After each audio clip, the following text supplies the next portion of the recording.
How's prep for not a GM going? Hope it goes well for you. Oh, thank you, Fang Duster. I'll be honest, I haven't prepped too much. My match has not yet been scheduled. 2 years plus So 1. I'm not sure when it'll take place. I'm sure we'll schedule it sometime over the next week. So I should probably start preparing. Maybe this is some form of preparation. Slower, more instructive chess. I might mix up the openings a little bit this stream. Just get some fresh lines. But maybe for this game, I'll stay within my comfort zone, my main repertoire. Also, happy 25 months to Vinny Chase. Thanks for coming back yet again. So this line is, it's what I like to call the Ray Robson variation. Ray Robson made this popular many, many years ago. My opponent seems prepared. Yeah, Queen C2. Queen C2 played really quickly too.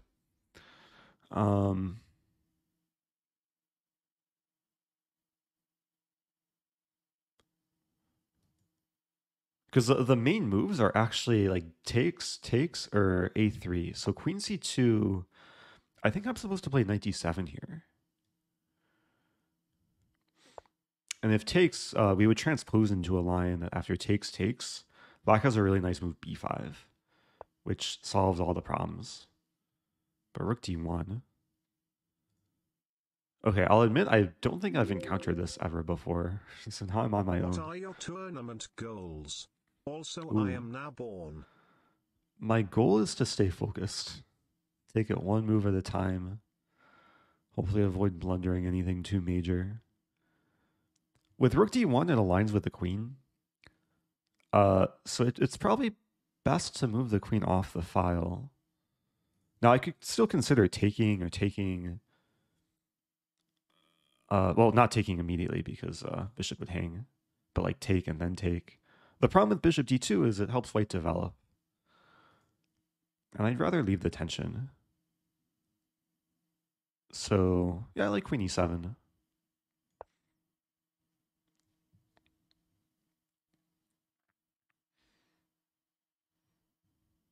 Yeah, this is my third day in a row playing a Shield tournament. First it was Blitz, and then Classical, and now... Or no, Blitz, Rapid, now Classical. So white blitzing out every move. It's a little bit unsettling. But let's see what to do here. I could... Now my queen does help support the bishop, so I could consider taking. Which... I mean, I'm temporarily up a pawn. If I take, I'm temporarily up 2 pawns. If E5, knight D5...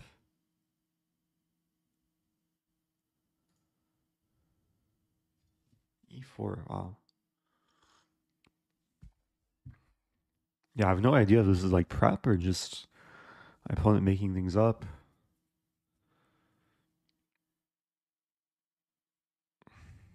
Okay, so let's imagine I take. White has a bunch of options. White could take, white could take, white could take. There's even pushing. If ever push, I have knight D5.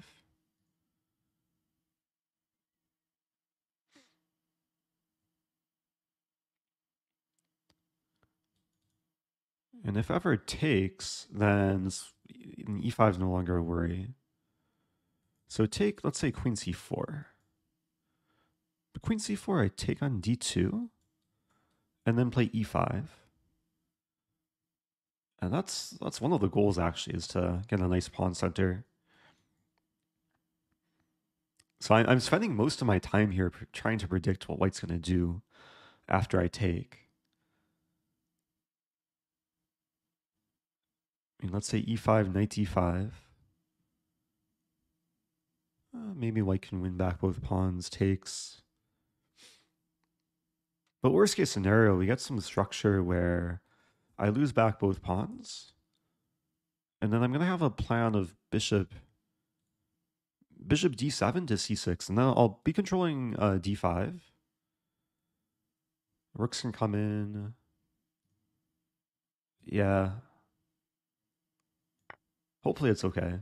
We'll see what happens. White has a lot more time than they started with. Thank you, Jeeves Booster.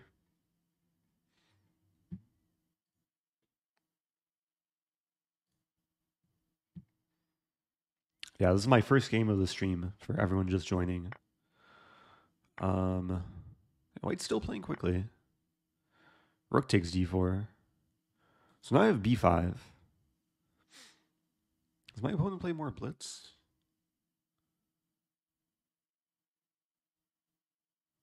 I'm blitzing rapid.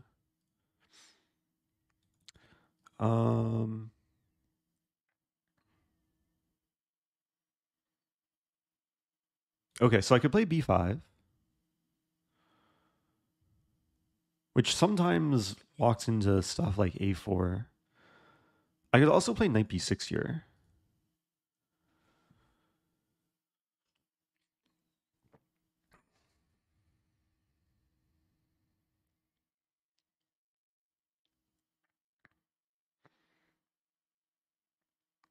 The problem is this is a pin, and white might be threatening b3.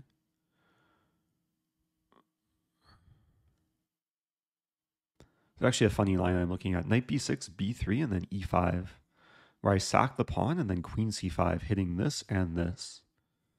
I guess white could move back there. Then I'm still pinned. And if I take b2, unfortunately there's queen c3 in the end. So how to do this? And this is a very obvious threat. b5 should be considered. b5, a4. I don't really like for black, but maybe it's playable. Knight. Huh.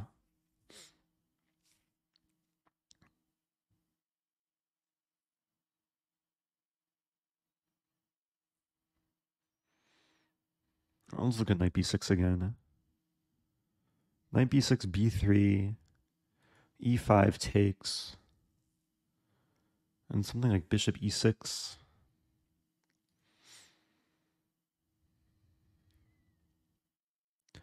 Another issue is e5 and then knight d5 and then b3. Wait a minute, I have queen e1 in that line. Wait. Okay, so that's my thought process during a slow game. Knight b6, b3, e5 takes, and then queen e1 check here and then here. And that looks really good for black. So I wonder if we'll see e5 first. The problem, again, with e5 is it gives away d5, but then b3. Oh, but then I take. Completely forgot I could just take and both queens would be hanging, but that's fine with me. So maybe more logical is some like knight d2. But knight d2, queen c5 hitting the... Oh, not really hitting the rook.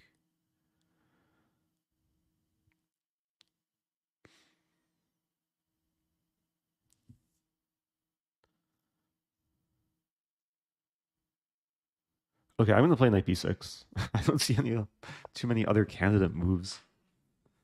Welcome back to more people. Welcome back to Matt Black Matt. Opponent's still blitzing. So this actually is opening up, which creates opportunities for knight g5. I'll still have g6. I'll still have queen e1 ideas too. So yeah, let's do this.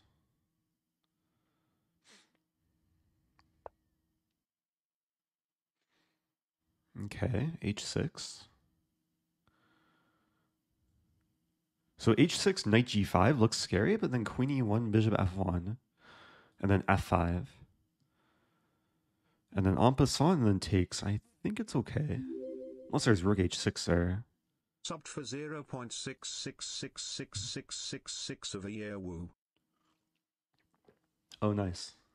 8 months. Does the math add up there? 2/3? I really don't have too many moves here. There's this, this, or this.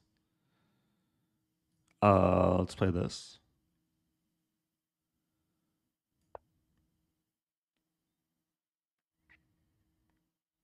Yeah, the rook's useful on h4 because it still pins the pawn. And it tries to attack my king. Subbing so I can watch the VOD later. Smile. Ooh.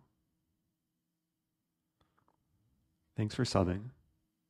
That's one of the perks. Okay, now queen e1.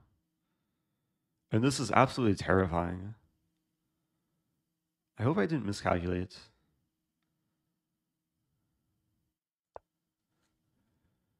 White has one legal move.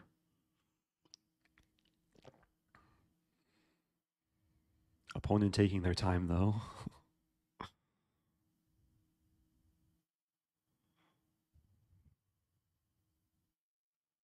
It's usually a very logical tip. You shouldn't take your time if you have one legal move.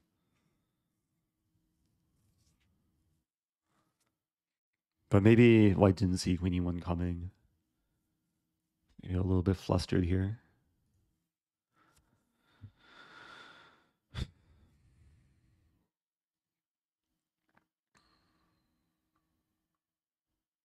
Okay, I should really be calculating, though. That's another tip. If your opponent's taking time on one legal move, I shouldn't be sitting back and relaxing.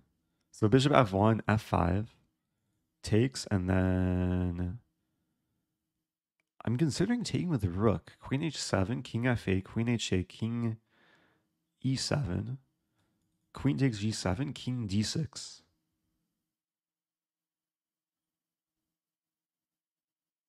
And then I'm hitting the knight and threatening f2. Can you play a Jerome? Pretty. Maybe. Yeah, that's a lot of pretties. Please. Okay.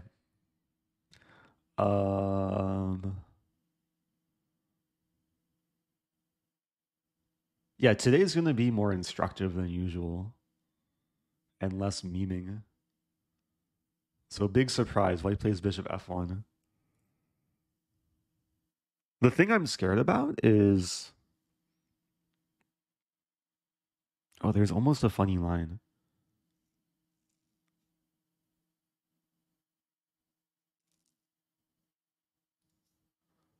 Okay. It's going to take some time to like fully digest what's going on here. So if I take the knight, I get mated.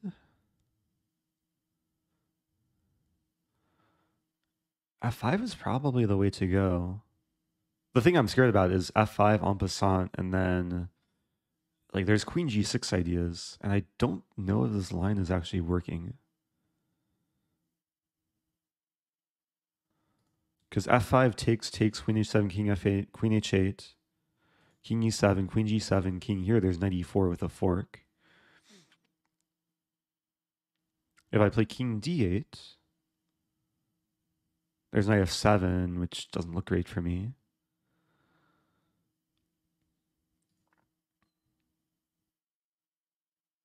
Now I could consider G6 as a way to try and just get a playable position. But G6 is so weakening. Like after rook H6, there's a threat of this. King G7 doesn't seem to help there. Okay, so I should really be calculating F5 en passant, knight F6. And then there's a move rook H6. Where White could maybe try and force a draw, because after it takes queen G6, I don't think I'm getting mated, but I'm getting perpeted.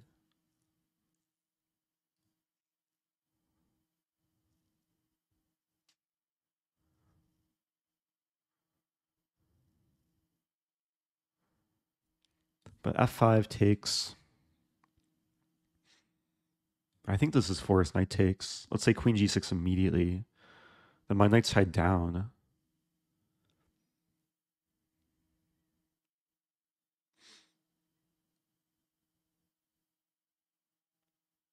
I wonder if I have like bishop e8, rook h6, or bishop d7, rook h6, bishop e8 there. It looks playable. Everything's really terrifying. But I think I just have to go for it, because what else to do? Other options don't look good.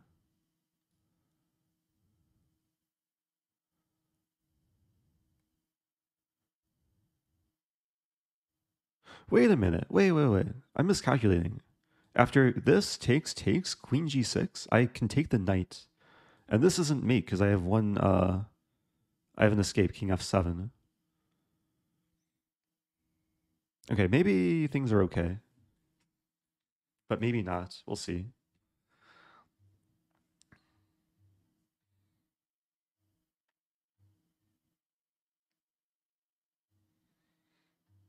Thank you, I'm Oceanborn. Welcome back, subbing for 11 months.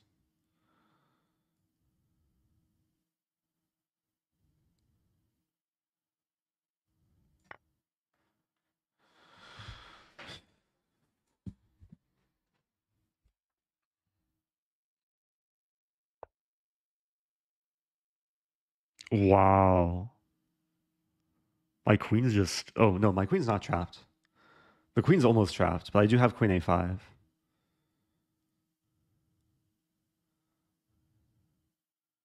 I missed knight f3. And knight f3 played really quickly. Like, I spent all this time considering like the more forcing options, and white just retreats to knight.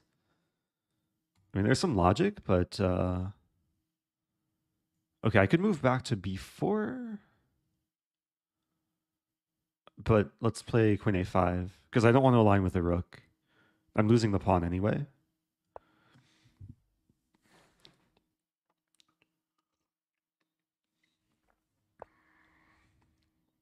Yeah, queen e5 would have blundered the queen.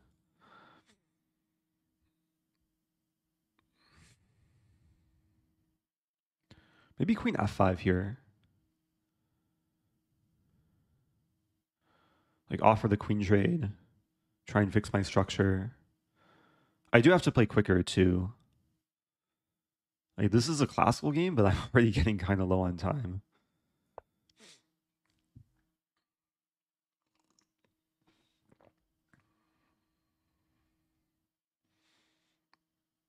Yeah, afterwards I'll have time for analysis. The post-mortem. Yeah, I think white's just like treating this as a rapid or blitz game. Rather than a serious classical game. Because now I feel slightly more comfortable. For a few moves, I felt really under pressure.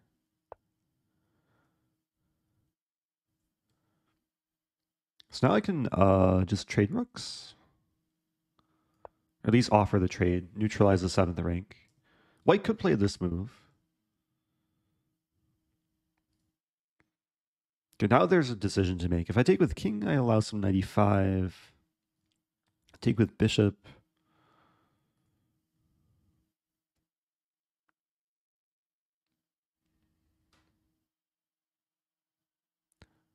Yeah, taking with king is probably the more principled move.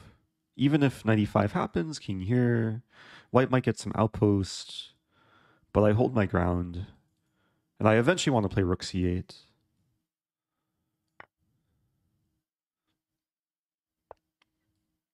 So white still has more time than they started with.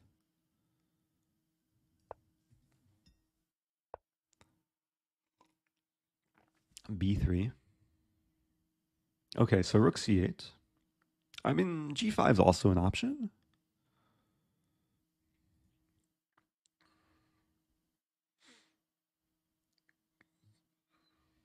And candidate moves are rook c8, rook d8, g5.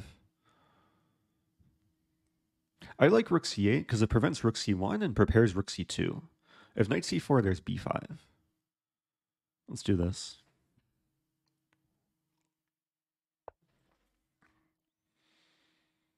Okay. Very logical, but I do have rook c2.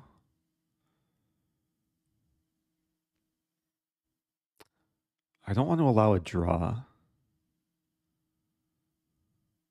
Although it's tricky now with the king and bishop aligned. I kind of miss prospect of rook e1. But okay, rook c2 attacks a knight. Knight g6 here, here. I don't think white can force repetition. I mean, I might have to play some sad move like king g8 or walk the king to c8. But let's go for this. Yeah, here I was thinking knight e4, which obstructs the file and also attacks the pawn. Although I don't know if I'm threatening to take the pawn there. It also frees a square for the king. And f3 is actually kind of strong because this is a... The more I'm looking at it, this is more of a threat.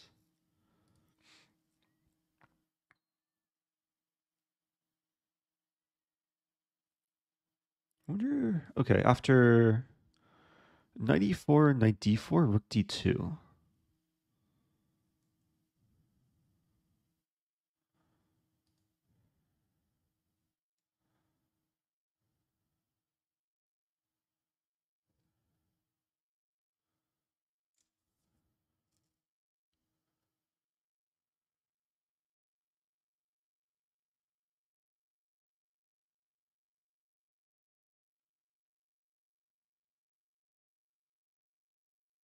Relying on some intuition. I mean, this is a move that, assuming it doesn't fail tactically, it's a move I should play.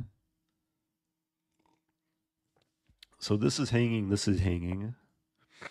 Yeah, the plan was to play rook d2 here.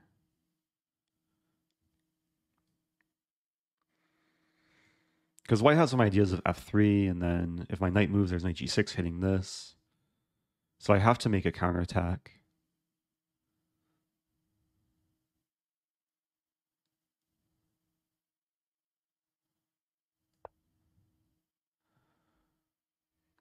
Yeah, if I played rook f2, there's rook takes e4, removing the defender of the rook.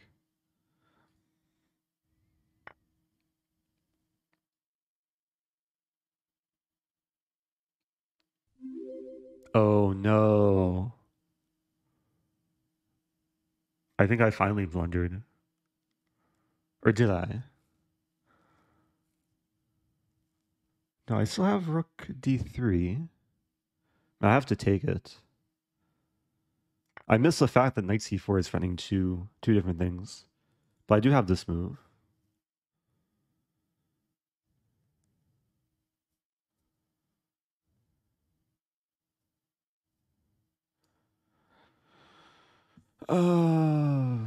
What else to consider even? I have a really weird idea. Like, it's so crazy, but it might work. Is to take on a2, say, oh no, my knight. I don't even want to say this idea, just in case my opponent's watching. I'm gonna calculate silently for a moment. Or at least calculate with minimal words. There, there, there. There, there, there. The thing is, this leads to a drawn endgame. It's such a cool concept, though.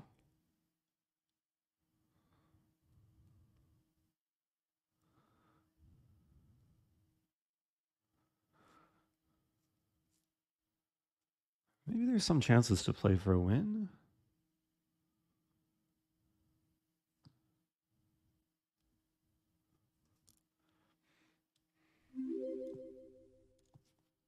Let's go.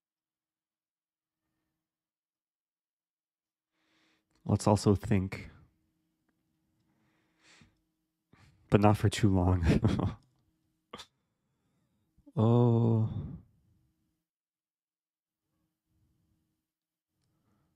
Okay, I think I'm going to go for it. I mean, it is a cool concept. It's to take on a2.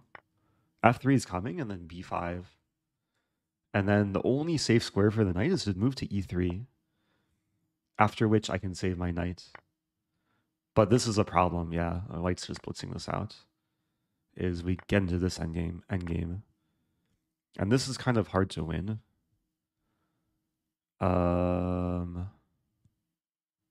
Especially because my king is cut off. Maybe I can start with a5.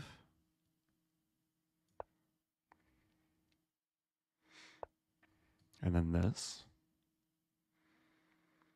Yeah, the problem with white playing c5 is now... maybe it's still a draw. It's still going to be a draw.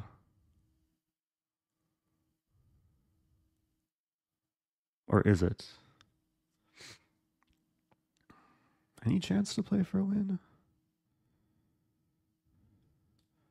If I take...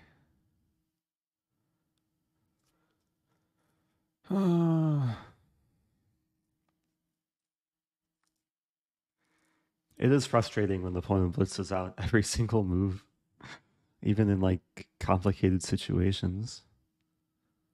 Rook e7 is good though. I could play g5.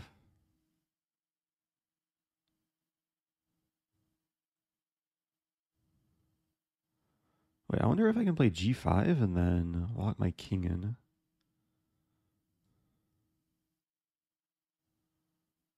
That's interesting. I'm still playing for a win here. I think I should start with g5. I'll still watch my time. So if rook a7, I take and defend. So rook c7. Now the plan is to play king g4.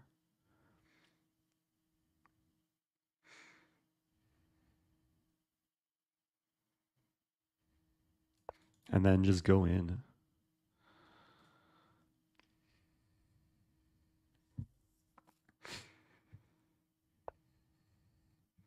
Yeah, so now here.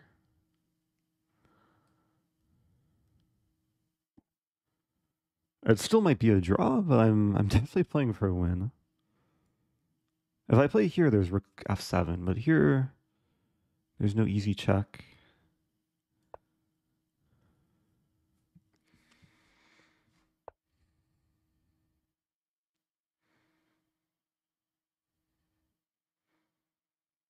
Now the question is what move order I want to play. If I want to check the king or take the pawn first.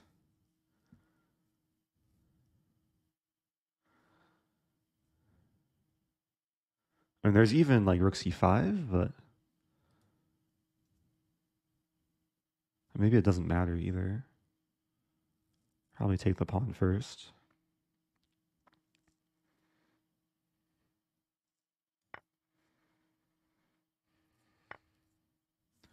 Okay, now it's a question between rook c2 and rook c1. Your opponent seems really talented at using stockfish. I don't think they're using an engine though, because if they were, I'd be losing by now. They're just blitzing out moves. I think it's just someone who's treating this as a blitz game. Also, yeah, don't... well, we can always analyze afterwards. We do have the cheat command, which just provides etiquette for certain situations.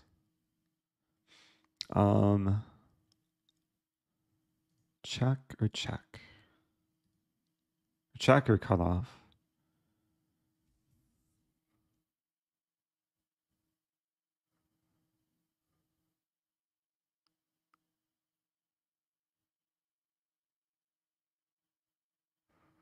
Wait a minute. Okay, I have to calculate.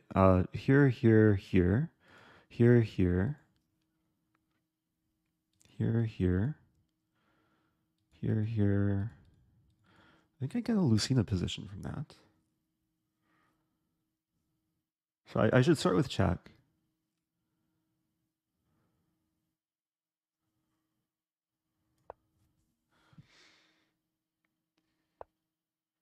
And now check here, g4. Okay, so rook c2, king f3. And there's other king moves, but I think king f3 is most likely. g4. And the king has to stay guarding g3. But I force it away. And then every move comes with check. And then I do this, and then it's a Lucina position. So I'm pretty sure this is winning, but I'm not 100% sure yet. It's nice having 10-second increment, so I'm not in any danger of flagging.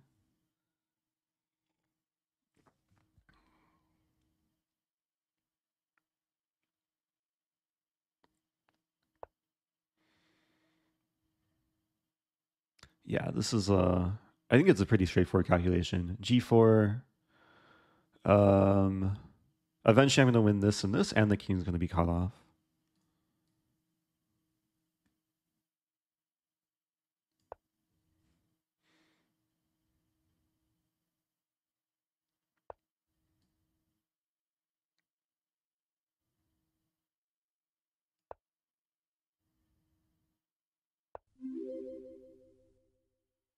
Hey, caught you actually playing chess again. Yeah. LOL. Quack quack to you. Welcome back to Erica Amy. You're joining at a nice time too. We're about to have an instructive rook ending that everyone should know. So this is a Lucina position. One of my first chess coaches taught me this position when I was 8 years old. And the way it works is kind of multi-step.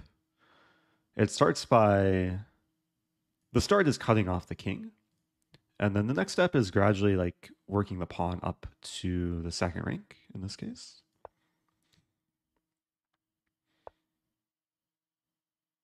Yeah, we'll keep advancing.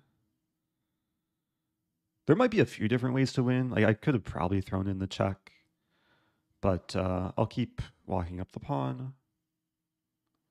King h2, king g1, and then g2.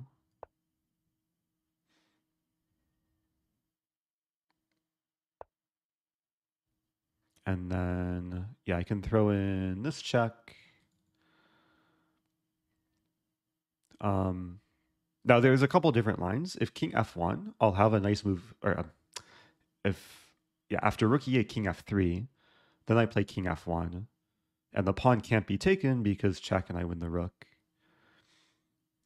So I'm guessing white's going to move to the d file. Nope. Okay, so we're going to have this. Yeah, and if the rook moves all the way over to threaten mate, I can queen because it's not mate because the rook is ready to block.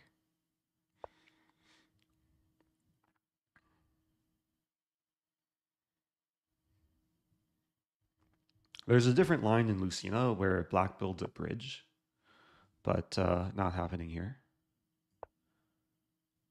Maybe afterwards I can share the bridge variation.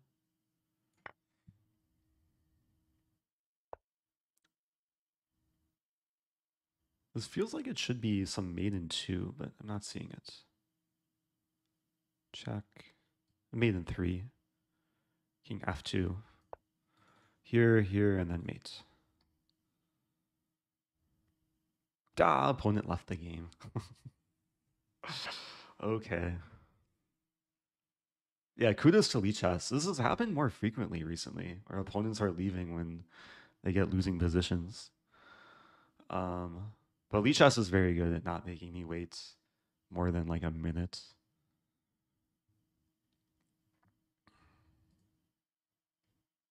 Hey, it's Lafong. First of all, shout out to Lafong. Lafong has a question. Yeah, there's some bug where it'll toy with me and then. Come on, Lichess. Oh, I'm gonna have to like keep clicking. There we go. It's like toying with an animal where you give it like a treat or you show it the treat and then you take it away before it can actually snatch it.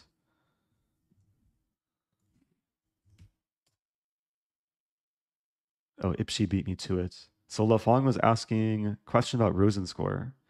In promote to bishop trophy, does the bishop have to checkmate or can simply be discovered check? That's a question for the developer. Yeah, I would guess the way the code is like programmed that it doesn't matter if it's directly check or discover check. There's probably just a line of code that says if promotes to bishop and is checkmate, then you earn a trophy. But yeah, the creator of Rosen score goes by Travelar in the chat, Travelar underscore, who's a VIP. Maybe not here right now, but he can probably answer the Rosen score questions. Oh, Traveler's here. Okay, nice. Welcome back to Travelar. Real quick, I want to show just a few things from this game. The first thing was like how to build the bridge. It's one of these end games that like everyone should study at some point.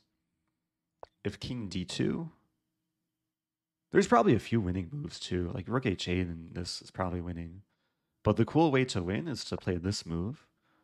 And then let's say white just waits. And then we walk up, check here, check here, check. And the reason for putting the rook here is to create a situation where after king g4 can block with the rook and the king's too far away. And this is what we call the bridge. The rook provides shelter to the king, which provides even more shelter to the pawn.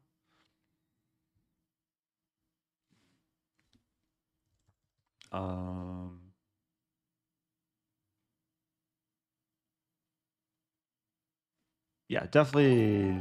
I'd say no. There's no like fair play abuse in that game. It was just an opponent playing quickly, and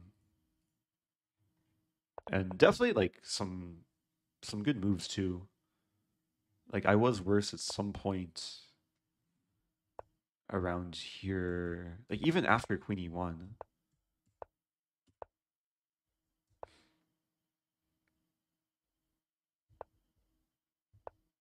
It was a bit strange though to take a minute on Bishop F1 with other moves coming so quickly. I'll give my opponent the benefit of the doubt that it was probably just flustering. Like Queen E1 can be an easy move to overlook. F5 I think was forced. And then, yeah, originally I wanted to take here to threaten F2, but white just is the one to bite first. It's the power of initiative. Knight F7 or Knight E4 defends the pawn.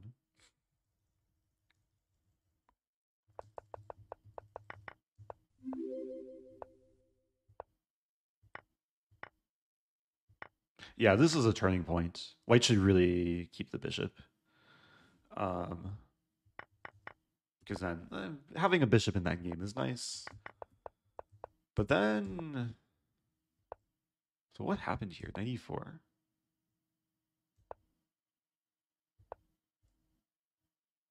Apparently I should have taken on A2, but I played Rook D2.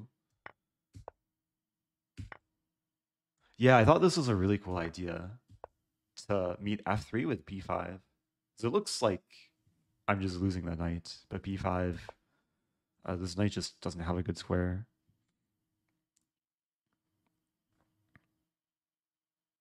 Oh, is Rook A2 the best move? Yes, it was, apparently.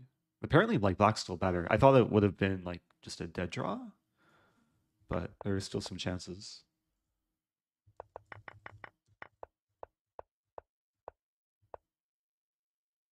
Wow, so Rook C7.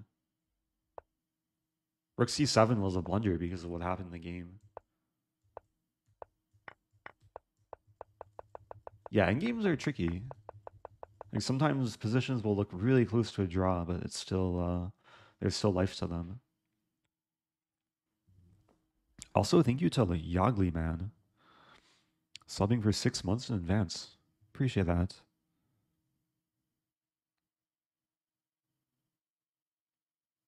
Oh yeah, thanks Lafong for stopping by. Good to see you too.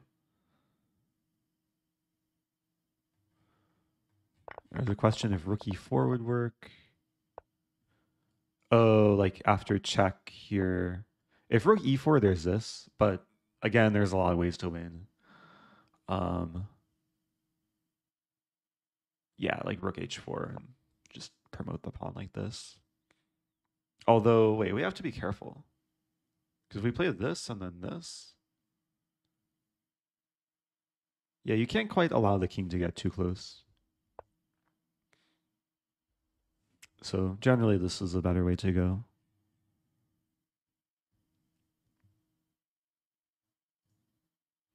Okay, that was the first game of the stream.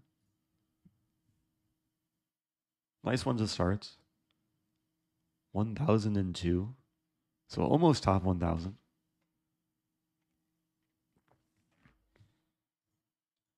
Yeah, my classical rating is still not yet what's the right word? I haven't played enough games to make it legitimate enough.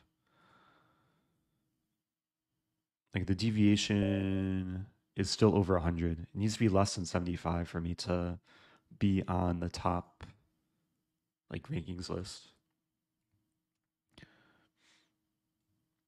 And not too many people like play classical chess too often online. It's only tournaments like this where players will like more players will be playing classical. Okay, we have a Dutch. Dutch. I usually like to play London against Dutch. This game I'll play a different line, knight c3. Going for more of a just a unique line to the Dutch. I just realized sub only mode is on. Maybe I forgot to turn that off from yesterday. Okay, so this is a classical Dutch. Yeah, welcome everyone who's not a sub. It is one of the perks of being a sub, though, is to be able to chat in sub-only mode, avoid the ads, get access to VODs and emotes.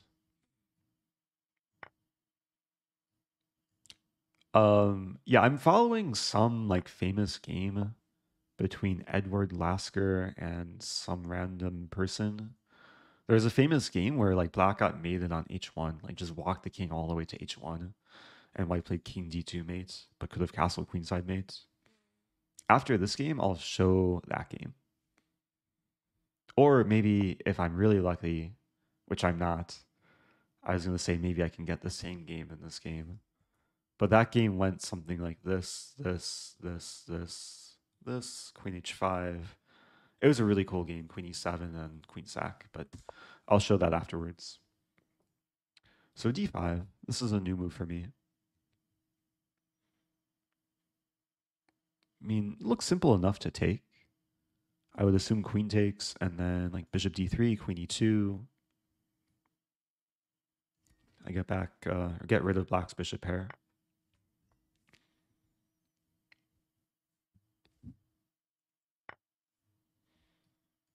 How do you even remember games and moves?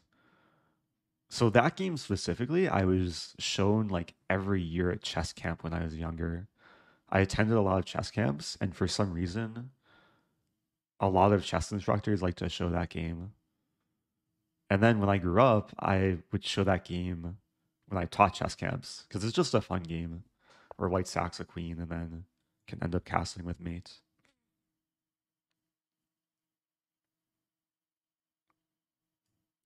Yeah, there's a few strategies in this position. One is to control the e5 square, which is very nicely in white's control. Just realizing there's some c5 move, which I should be ready for.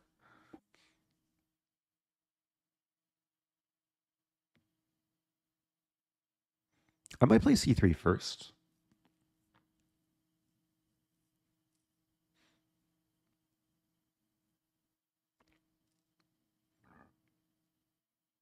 I like it that I have a lot of time to think here. If I play c3 first, It's a little bit slower. The idea would be after c5, I just take it. Although then e5, yeah, maybe c3 is too slow.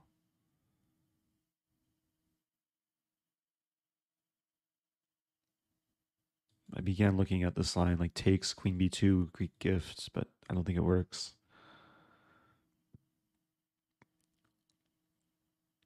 So queen e2, c5, then I can play c3. But then takes, and the pawn is a bit weak. Knight c6. Then queen e3. Oh, maybe it's okay. Like, all I want is to keep the same positional structure. So I want to maintain the pawn on d4 and maintain my control over e5.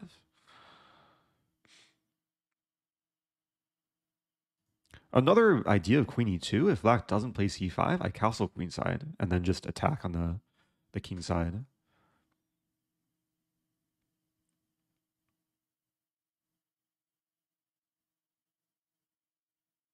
Okay, queen e2. It's a flexible move. Non-committal.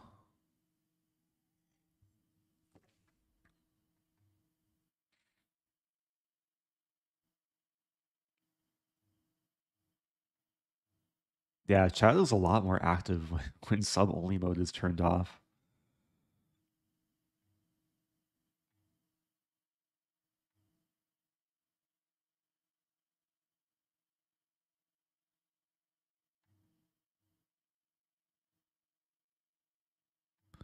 There's a question, how do you know which squares to control? Generally, center squares are more valuable in the opening and middle game than other random squares. And sometimes it depends on the structure. Like e5 is really nice to control because, well, first of all, black doesn't have a dark squared bishop. Or neither of us do. So it's nice to be able to control the dark squares in the absence of a dark squared bishop.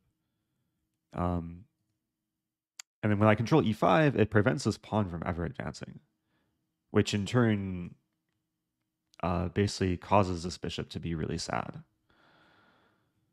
And one of the goals in chess is to make your opponent's pieces sad. Meanwhile, this piece is happy. That's another goal in chess. Make your pieces happy. So one reason why I want to play c3 is because the pawns on dark squares really complement the bishop on the light square. And there is a term for this pawn. It's called a backwards pawn. It's usually a pawn that's like the base of a pawn chain. So this is like a mini pawn chain. And it's on a half-wooden file, and it's not defended by another pawn. So just kind of a long-term weakness.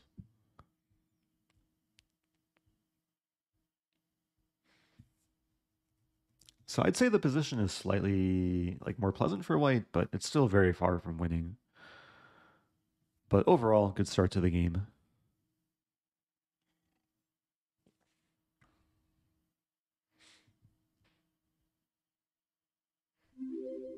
Hey, it's Matthew Pog. Are you aware there is someone on TikTok trying to get your attention by playing the Stafford Gambit every day until you give them a lesson? Really? I feel like I saw that somewhere, but then forgot about it. But now I'm reminded of it again. I'm not really active on TikTok, but maybe it's worth just starting a TikTok and seeing what else is on there that might be related to me. So knight c6. This move attacks a pawn. It supports some maybe eventual e5, but it blocks the c pawn. And I think I'm happy playing c3. And this structure should make the knight pretty sad.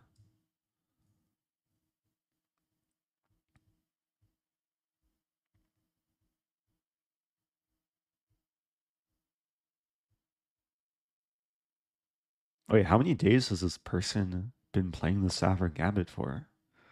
Now I'm kind of curious. Maybe I'll give them a lesson after day number like 1000 or 500. They're at day 92. Wow. Queen f4. So the first thing is that's like on my mind is, what is this move doing? It does prevent me from casting queenside. I can't easily attack the queen because g3 hangs a knight.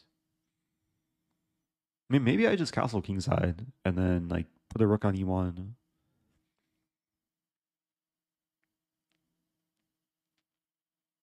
I still have 1, 2, 3 things controlling e5. Yeah, castling looks good.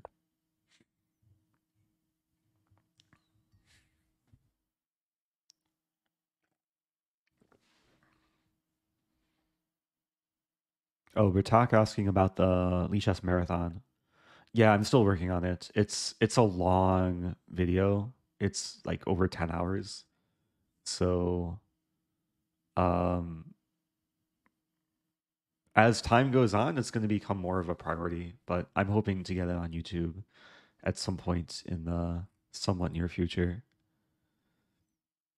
I have been keeping a streak with YouTube. I think I've posted 4 or 5 videos in the last 4 days. So definitely stay tuned for more content.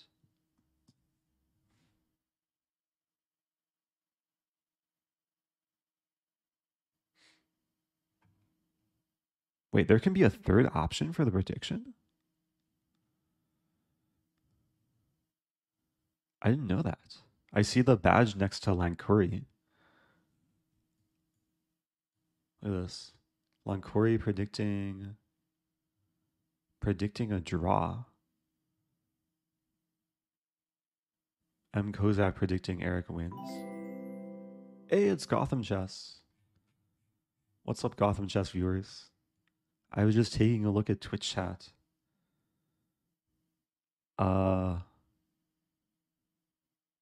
to Levy people. Shout out to Levy. If you're just joining, I'm playing classical chess. It's a type of chess where you have a lot of time to think and a lot of time to just interact with Twitch chat too.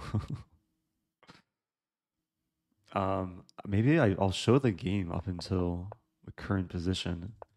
It came from a Dutch. Oh, speaking of Dutch and speaking of Levy, Levy plays a Dutch, and we might play in this I am not a GM thing. And in this game, I'm revealing secret preparation. I've been studying this line specifically for Levy. So watch out. And I got a pretty good position so far. Also, thank you, Bob, also known as Sean, gifting 5. I appreciate that. Levy was complaining about classical the other day. Yeah, I mean, classical chess can be really like stressful and draining, and it's brutal, especially over the board classical chess. When you play a 5-hour game and then you lose, and then it's sad. But it can be very rewarding too when you like play a good game and win and gain rating. Wait, Levy learned everything from me, but I learned everything from him. How is that possible?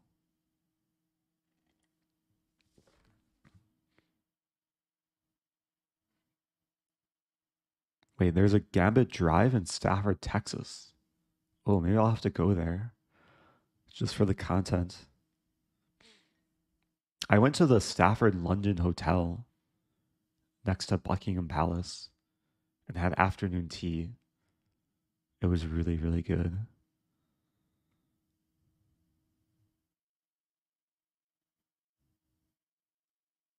You can call me Bob Barker. Wait, are you the same Bob Barker as the other Bob who sometimes is here? Okay, Bob Barker is a little bit easier.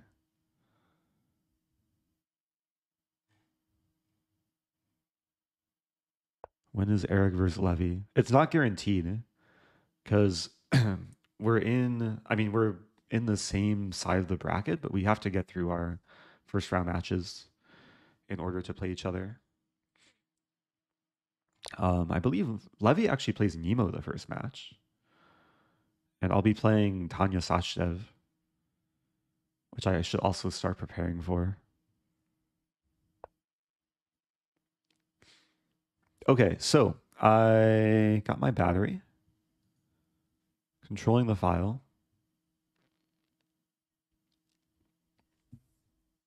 It's a question what to do next. Could play Queen E3.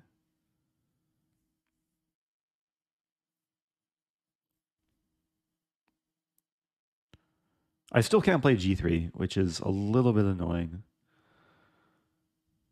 But I think Queen E3 is the way to go. Because black is signaling that they want to attack on the F file, and if we trade queens, then it doesn't really change the dynamic of the position too much. I'm still going to have this long-term central pressure, but then my king will be happier.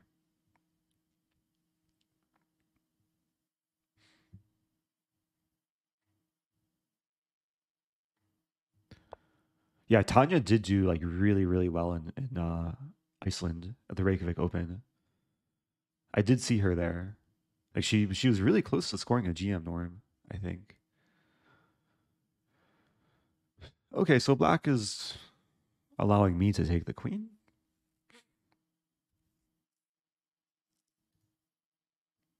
I'm fantasizing about knight g5. Probably not good. But if I take the queen, play rook e3. Simple chess. This could be a grind. Like, I'm not up any material. Black still has everything defended. But it's the type of position I'd be very happy with, especially in a slow game. Welcome back to Diamond Cutter. Oh, what happened to the money laundering charges?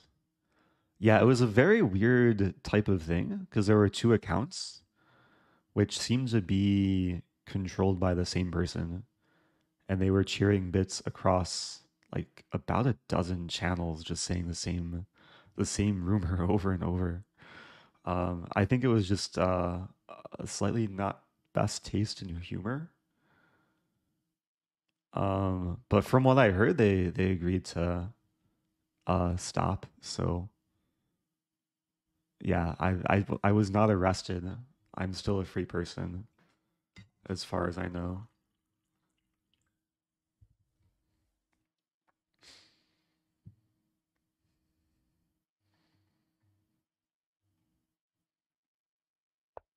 But yeah, I think I've been grateful not to deal with like so many issues like that on Twitch.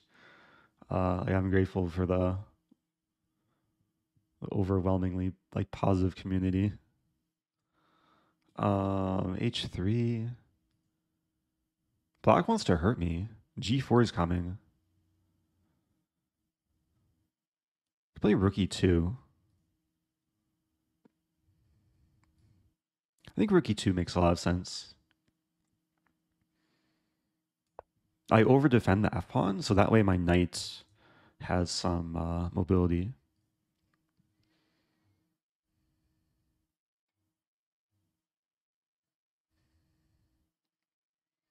What's a good opening for 1400?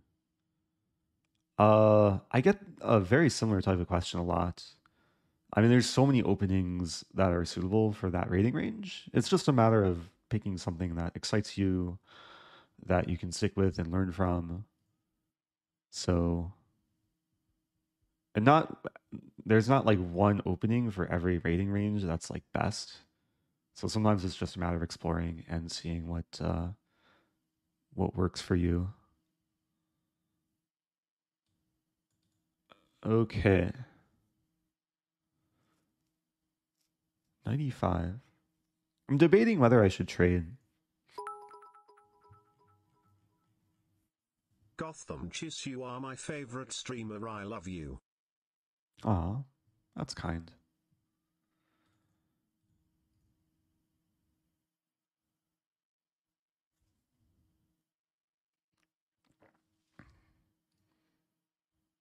Yeah, Levy is one of my favorite streamers too.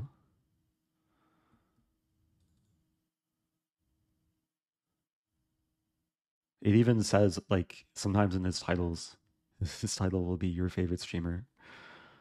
So there's proof. 95?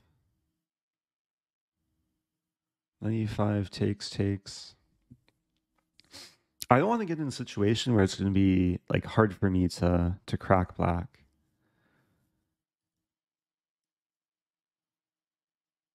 So I'm thinking just this move. And then maybe my knight can maneuver to c5. And because black played a6, it's harder to play b6 because a6 would hang. And the knight on c5 would essentially be a quadruple fork. So many juicy snacks waiting to be eaten.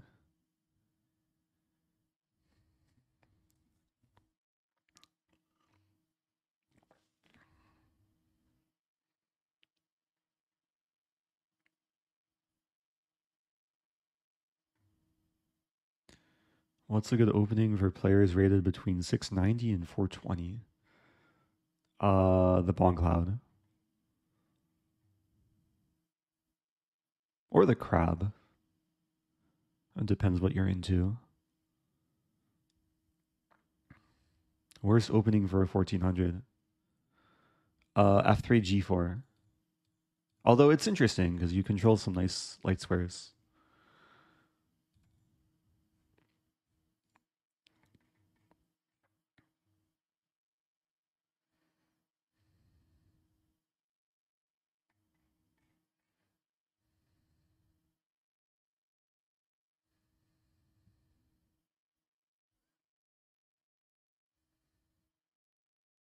Why is Stafford Gambit so rare? It used to be even more rare. These days, it's almost as common as like mainline Petrov, at least like online Blitz. At some point, it's gonna pass like popularity of Petrov. Oh, I still owe 41 mat 2 sips of tea. Okay, I have my tea. 1, 2. I also have like a giant pot of tea that's getting kind of cold. I'm drinking it's called honeybush chai. I think it was part of this Adagio tea pack that that Robert E sent me like a while ago. Like this autumn tea pack.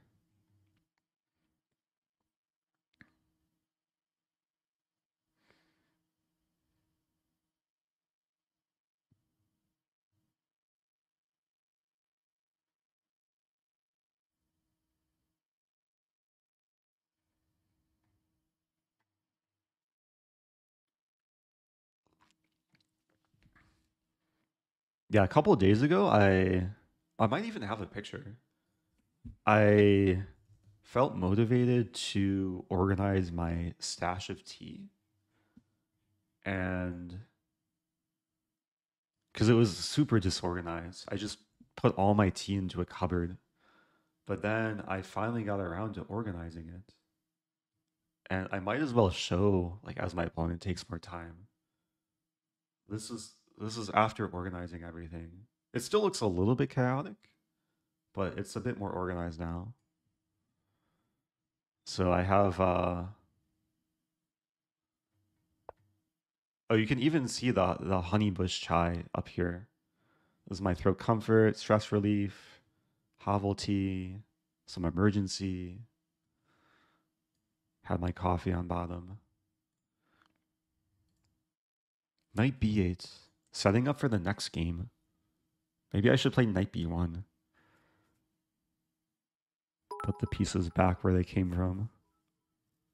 Eric Rosen, you are my favorite streamer. I love you. I love you too. Wait, didn't you just say Levy was your favorite streamer? Or maybe you have multiple favorite streamers. Also, okay, I'm beginning to see the point of knight b8 is after this, then b6 and the pawn's defended. Interesting. And then maybe black wants to play this, and then the pawns are better on dark squares. It's logical. The thing is, when I play knight d2, I have ideas of other types of knight maneuvers. Like there's a funny line where I maneuver my knight here, rook has to move back, and I play bishop here, and I'm almost trapping the rook, but not quite.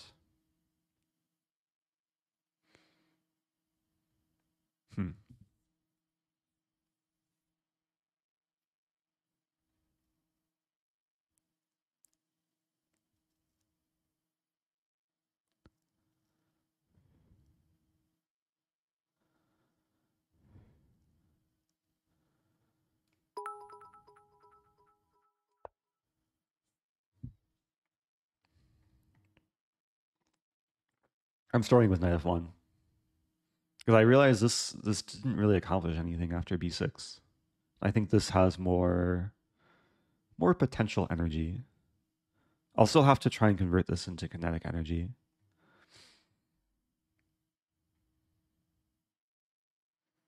"41 Matt says, did you know black tea and green tea come from the same tea plant? The only difference is black tea is fermented, concentrating the caffeine. Only teas with the leaves of tea plant can be called black or green tea. Any other tea must be herbal or tisane." Wow. It sounds like you've been studying some Wikipedia articles. That's a nice fact though. I feel like I kind of knew that. But where does white tea come from? Or oolong? Or is oolong type of black tea? I should really know more about the tea space.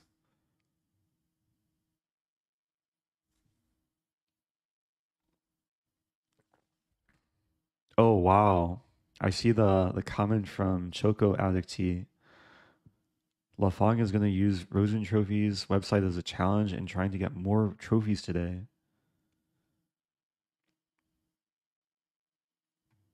Yeah, as far as I know, there's at least one user with more trophies than me, which is German11, who's played over 500,000 games on chess. I wonder how many trophies Lafong has. Hey, it's Jimberwood. Welcome back. Hopefully many more will come. That's what she said. Keep up the good work, Eric. Welcome back, Jimberwood. Subbing for 18 months. Oh, is white tea flour? Be cool to grow my own tea plant. But I might need a better climate. Might have to move to Taiwan. King g7. Okay, so making this even more attractive. But King g7 does prevent bishop g6.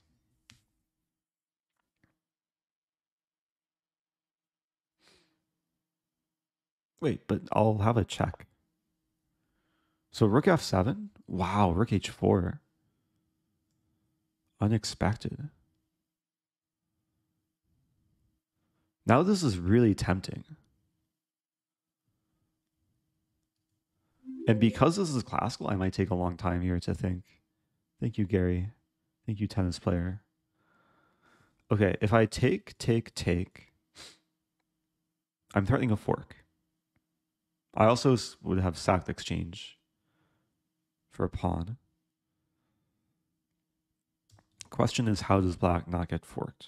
Because rook f4, I still fork. There's king f7.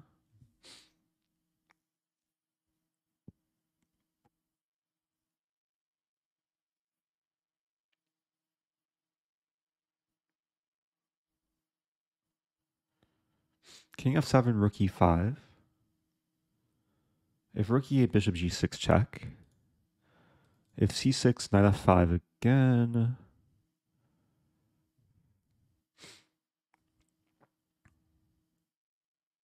I mean, this rook is really awkward. No offense to the rook. Rook f4, g3, rook g4, h3. If rook h5, bishop e2, Like, there's so many cases where the rook gets trapped because I'm controlling e4 as well. So rook e6, bishop e6, rook e6. There's no knight d7 because check and I... Wait. There is rook f7, but I'm still threatening knight f5. So yeah, rook f7, I would check, and then take, and then take. So what have I not considered? King h8? Or king g8?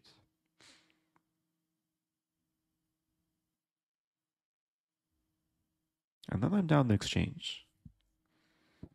Okay, one more time. Takes, takes, takes. King g8. But then I have this move. Rook f4, takes with check, king g7.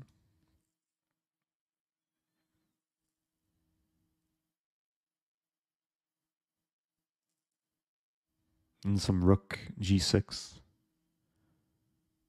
It looks really good. I think I'll do it.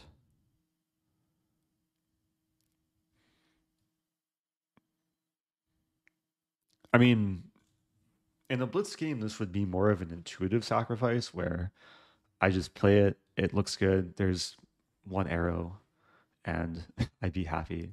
In a classical game, a sacrifice like this, it's sometimes more concrete, where it requires a lot of calculation, but at some point I still have to rely on some intuition. Thanks again for the relaxing streams and fun chess. Also quack. Oh, thanks again for subbing for 3 months to Robin.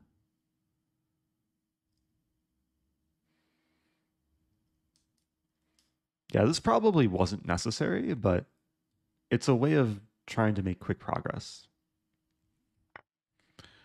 Like even though black has now traded off the sad bishop for one of my rooks. Because if I can win back the exchange, then I'll just be up a pawn in a pretty simple winning endgame. And yeah, there's a really nice coordination between the bishop, knight, and rook. I control the only open file. I have some prospect of rook g6, knight f5, knight h5. I think it was timely because the knight's out of play.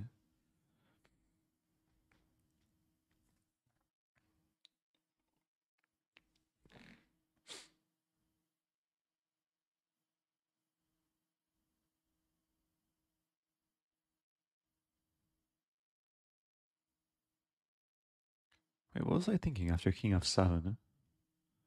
Oh yeah, king f7, rook e5. Hitting the pawn.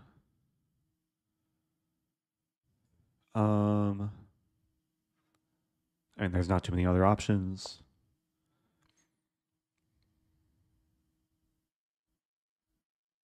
There is a case where I don't win back material.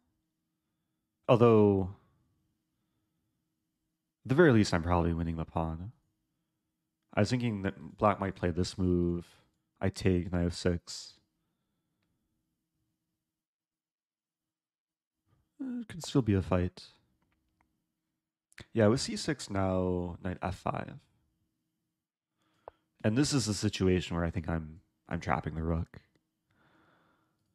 Because there's 3 safe-looking squares, but... okay, rook h5, bishop e2. Rook g4, h3, and rook here. Like g3, rook f3, bishop e2. Out of all teas, which ones are your favorite? Green's my go-to. THX for the chess. Oh, thank you, Birds Philly. I do have a tea command with like my short list of tea recommendations. Yeah, I like green tea. There's actually a brand I recently discovered that's not on that link. It's Rishi. They make a green tea called sencha. And sencha is just a type of green tea that's really nice.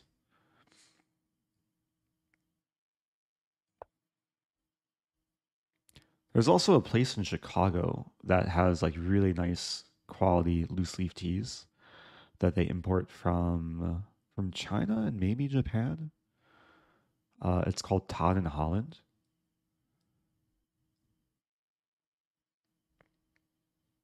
Adagio too. Adagio has some really good teas. Thanks again to Robert E for sending me a few of the tea packs.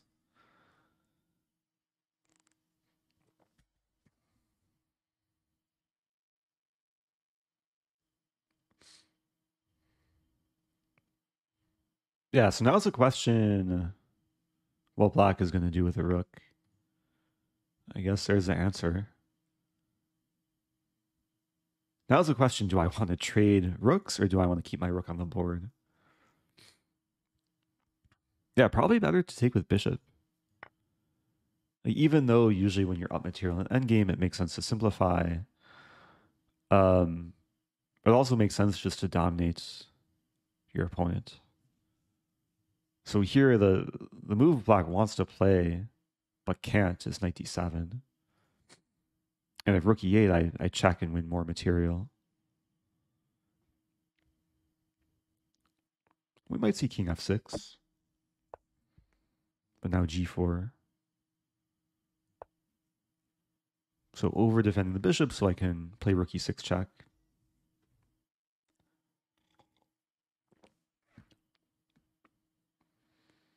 Was rook e7 check better? Oh, I should have considered that. I don't know though. Rook e7, king f6. Yeah, I just saw like a simple move. It's possible that I was still winning.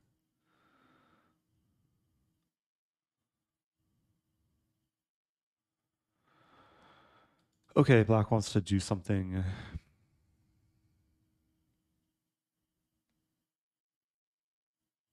King g2. Might as well improve. Okay, the knight finally has a plan. Like here.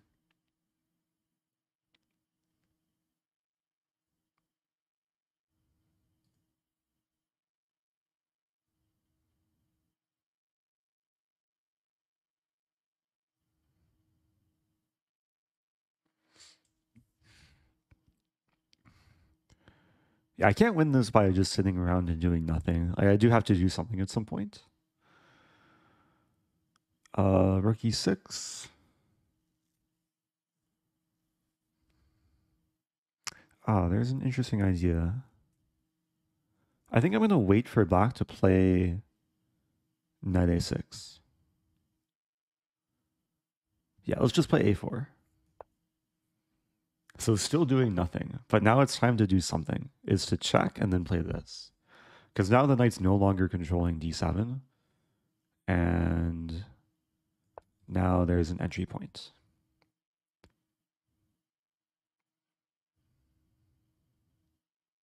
Now the knight could go back to b8, preventing rook d7, and then I have to figure out what to do after that. But the goal is probably to walk up the king and eventually make a pass pawn on the king side with my 2-on-3. Yeah, like king g3 here.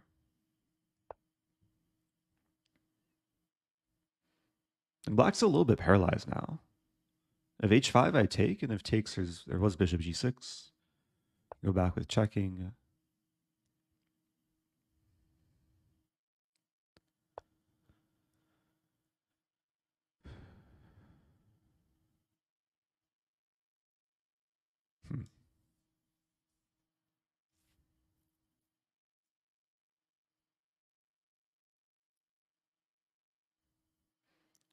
I want to play h4.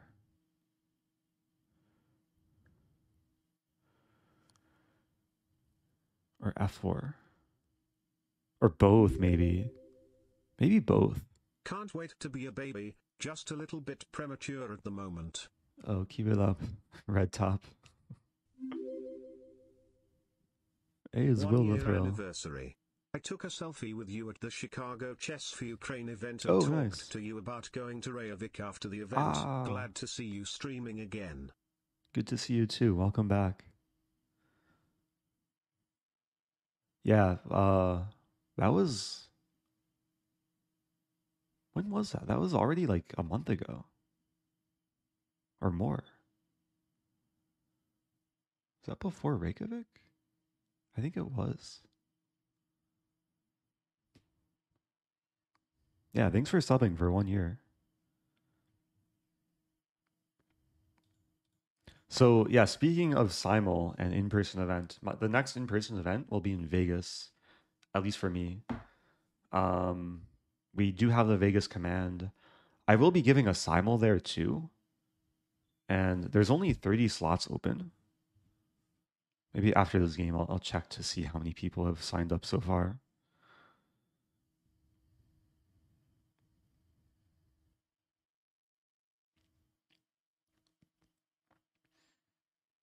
But yeah, I'm looking forward to Vegas because I won't be playing in the main event, but I'm doing like a bunch of side events. There's going to be an in-person sub battle. There's going to be other streamers there too, including Ben Feingold and Nemo. So it should be a fun time. Yeah, link is in the chat for more information. Okay, now I'm thinking F4. And why not? Grab some space. Though maybe I should like calculate still. Knight F6 is coming.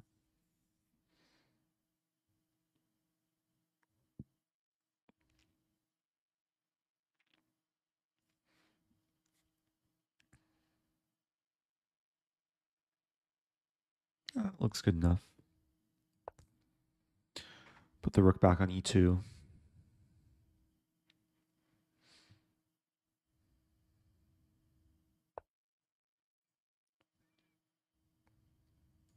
Has my rating been going up?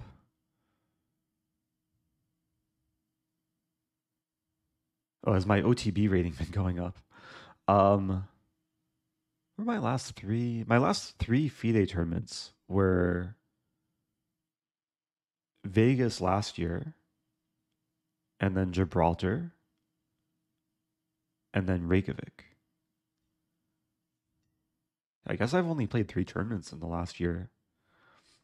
I'm pretty sure I gained rating at all of them, but only a few points. I think I gained 3 in Vegas, 2 in Gibraltar, and 1 in Reykjavik. I have G5 here. And G5 is a move I would like to play. Maybe I can start with some check.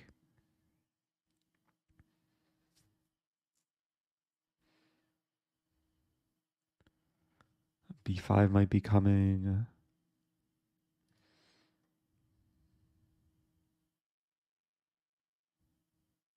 Wait, okay, G5 takes. Rook HA, King G3. Knight E4, we trade. Yeah, I'm just realizing that the knight doesn't really have a great place to go. There is a line G5 takes, check, King G3. If knight H5, King F3 should be fine. And if not knight H5, but Rook G8, I think I just played G6. Forcing the king a little bit back. King G7, Rook E7. Winning the pawn. If King F8... Then I can probably start walking up, like King F4, King G5.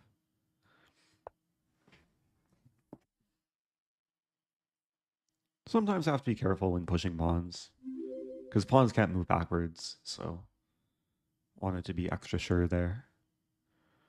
Thank you, Dan Vanich. Or Dan Vanush. First time Prime sub. Yeah, all the subs have access to the G5 emote. The last 3 moves have been involving G5.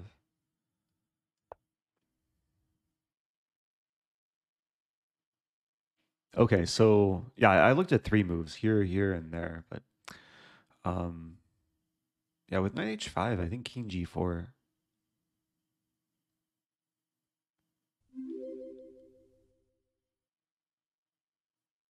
Black's a little bit tied up.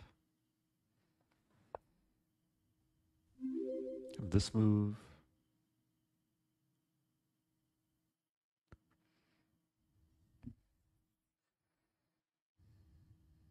taking time here. I think just bishop back. I could also be fancy and play this move. But yeah, just bishop back. At the right moment, I want to play g6 and go in for the kill.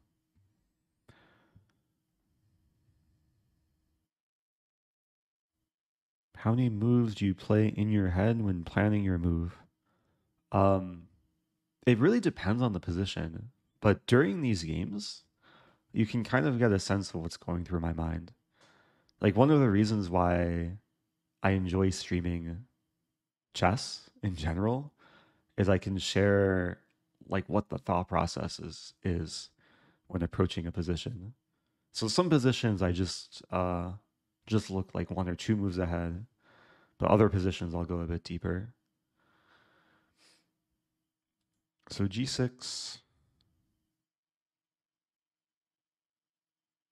I think it makes sense to start with g6 and then here and then here.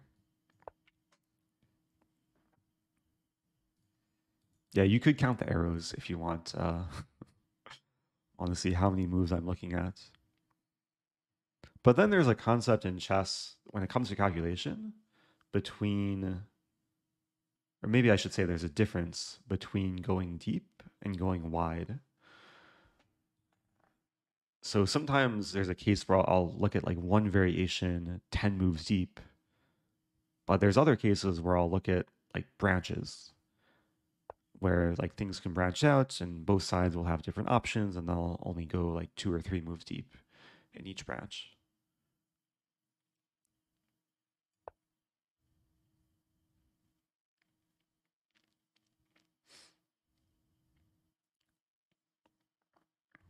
Okay, so making progress here.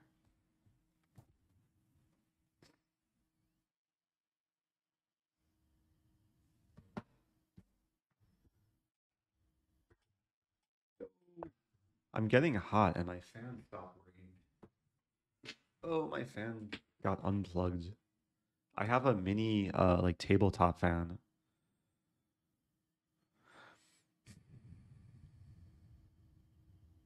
Also, what to do here? I could take, lose a bishop and then check and then win the knight.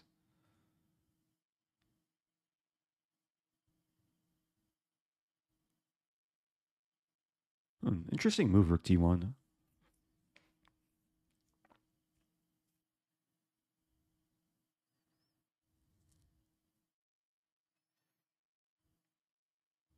I might just play bishop e2. Bishop e2, b4.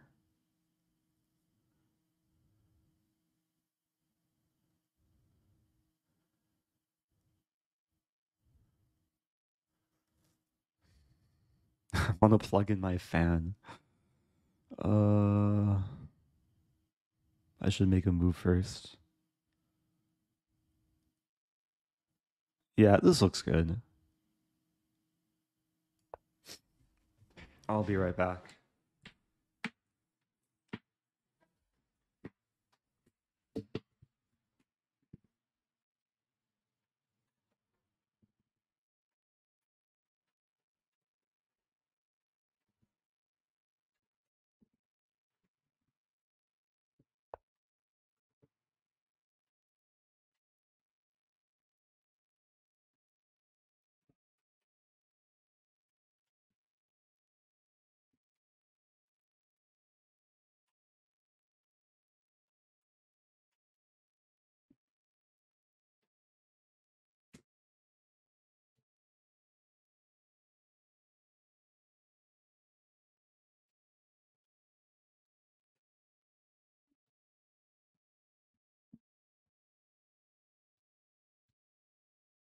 Yeah, that was surprisingly difficult to plug in.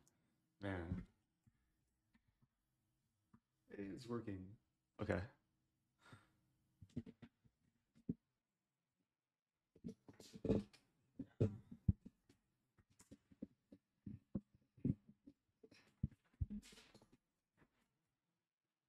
This is my fan.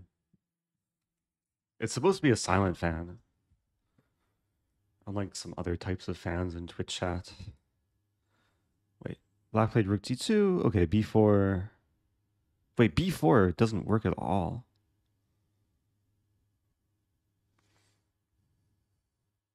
The alternative is this and this and trapping the knight. Which I might as well do. I was thinking b4 takes, but then I lose 2 pawns. Maybe it still works, but yeah, this should be a bit simpler.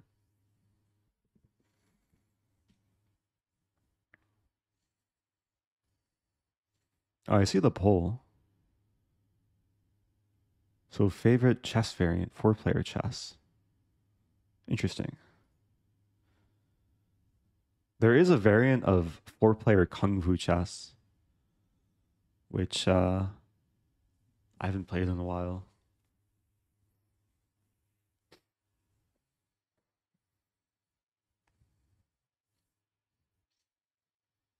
Yeah, the knight just doesn't have any squares. And the rook is actually shut out now too, because my rook defends the bishop. King f8 here. Knight h5, I take the knight. Actually, what is that line? King f8, king f6, knight h5, takes rook f2. Ah, king e6, and then I still control e2. I was scared rook e2, I might lose my rook.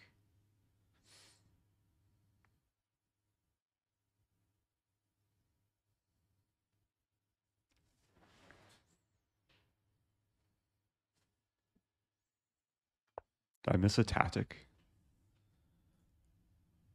I wasn't really looking at chat because it's so fixated on my fan. There's 98. Oh, 98 I actually forgot about. Wait, 98 is... Oh, there's a funny line. I have to allow 98. Oh, it's a cool line too.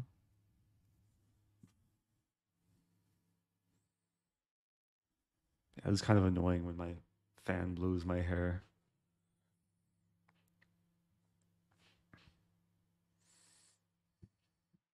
Thank you, Mo1x, gifting to Tejas King.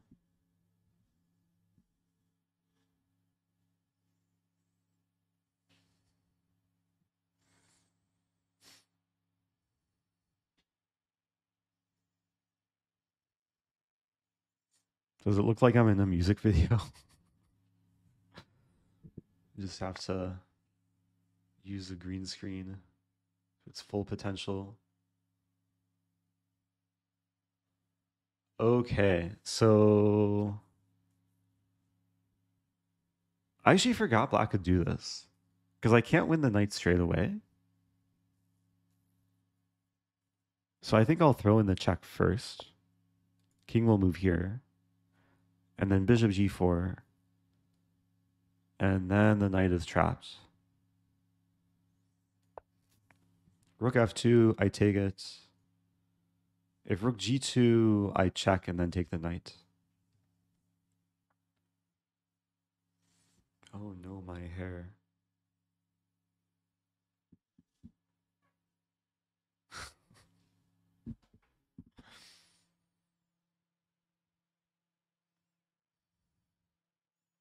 It is a USB fan, yeah. Hey, okay. Managed to win this game.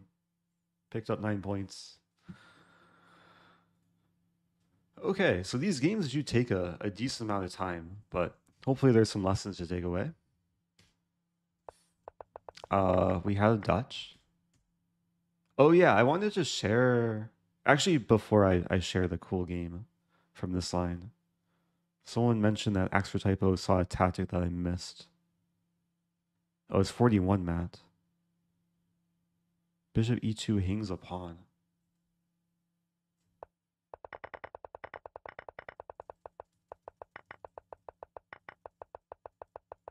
Oh, it's towards the end. Yeah, well, to be fair, I did overlook the fact that I don't have b4, and white is losing a pawn. Thankfully, there is enough play on the king side to convert.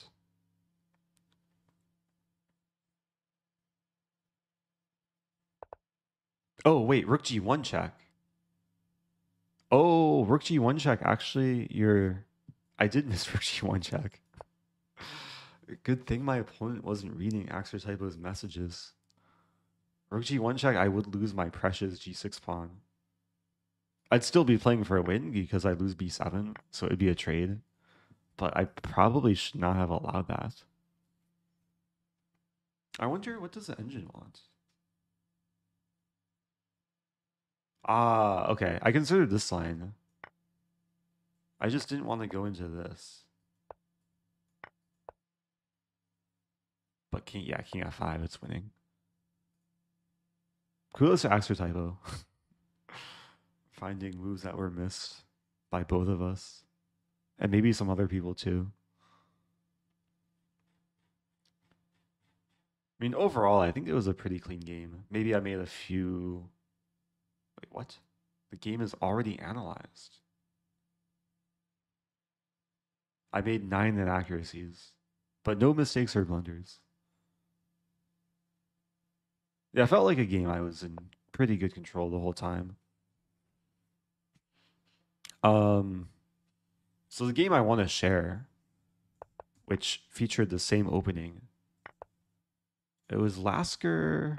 It was Edward Lasker. Or was it Larson? I think it was Lasker. Maybe it'll be in somewhere in the database. Yeah, Edward Lasker against George Allen Thomas. Thank you, Joe. It's a really cool game. Let's see if I can remember it. B6 95. Win bits. Oh, thank you, Dan Vanush. And then this is where white launches a pretty vicious attack, threatening to take and then take. Then black played what looks like a clever move, queen e7, intending that after takes, the queen defends the pawn. But already in this position, white has forced checkmate. And it's a really cool checkmate. Starting with a queen sacrifice and ending with castling. No, it was not Emmanuel Lasker. There was a different Lasker named Edward. I don't know if they were related, but Edward Lasker is maybe most famous for playing this game. Oh yeah, the game ends with the game itself ended with a bomb cloud and not castling. It could have ended with castling. So we'll see. So the first move is queen takes h7. King has to take, knight takes f6. Double check. King has 2 legal moves. King h8 gets mated. The triple fork mate. So king h6 was played. And then knight g4. King has 1 legal move. h4, only move. g3, only move. Bishop e2, only move. Yeah, all of Black's moves are pretty much only moves. Rook h2. And then this is where white decided to play king d2 checkmate. Which does earn a Rosen trophy, actually, because it's moving the king with mate. But what I discovered the other day is that when you castle with mate, you actually earn 2 Rosen trophies. Because there's a Rosen trophy for castling with mate, but you also qualify for the moving king with mate. So it's extra special. I wonder how many people would castle and how many people would play king d2. Because king d2 does take less effort, but it's not as elegant. Oh, Ipsy with facts. Edward Lasker was engineer by profession, author of books on Go. Distantly related to world chess champion Emmanuel Lasker. Interesting.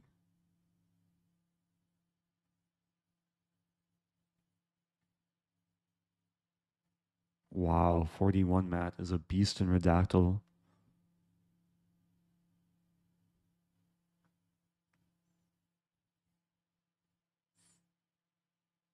Anyway, wait, what's happening here? Is tournament still going? Tournament's still going.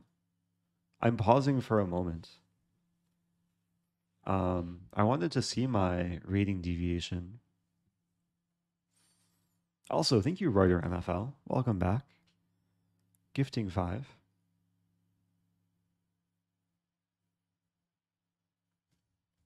So one of my goals is to get an established rating on Lichess for classical. Hey, okay, my rating deviation went down by 2 since the beginning of the stream. I'll play another game. This next game might be my last game. Getting a little bit tired, a little bit hungry. Playing a Narramar. Good luck to my opponent. So not playing a Stafford. I'll play my Sicilian repertoire.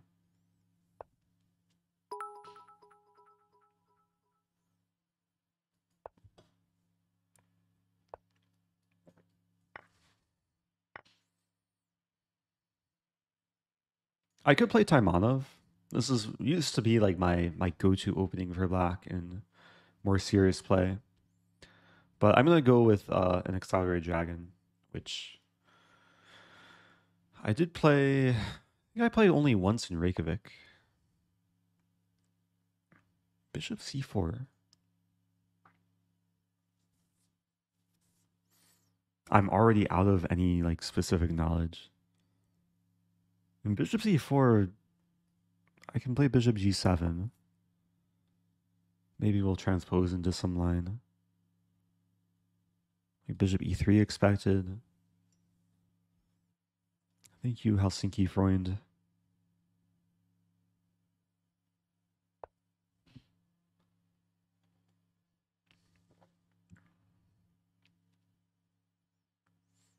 Okay, so there's a very well-known line.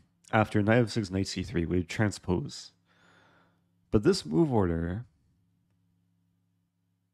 I'm wondering if I can punish.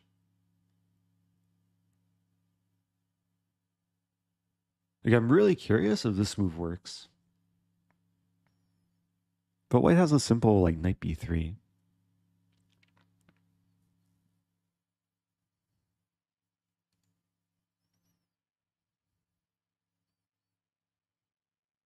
And queen b6 might be the best move here. I mean, I kind of just want to transpose back to main line because I'll have a better idea of what I'm doing there. Yeah, if queen b6, knight b3 in that line, I couldn't take on b2 because my queen would be hanging. Okay, we're back to main line. So we'll see if my opponent knows the theory here. Yeah, the theory is bishop b3. The reason why castling isn't as common is because of center fork trick. Now, I did have this position once in an over-the-board game in Romania, I think in 2018. And it was a game that I ended up drawing, but it was almost 100 moves. And I needed to win the game to finish in like a tie for first, and I didn't win. And it was kind of sad. I remember the valuation after knight takes e4 is still kind of close to equal. But black does have some nice pull. I think especially here now, white has some issues with the knights.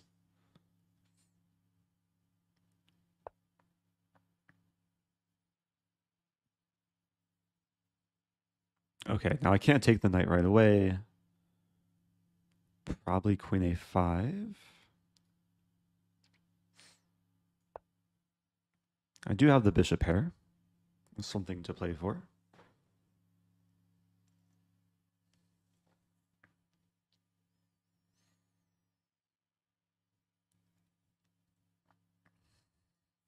Yeah, maybe after the game I can analyze some of the opening lines.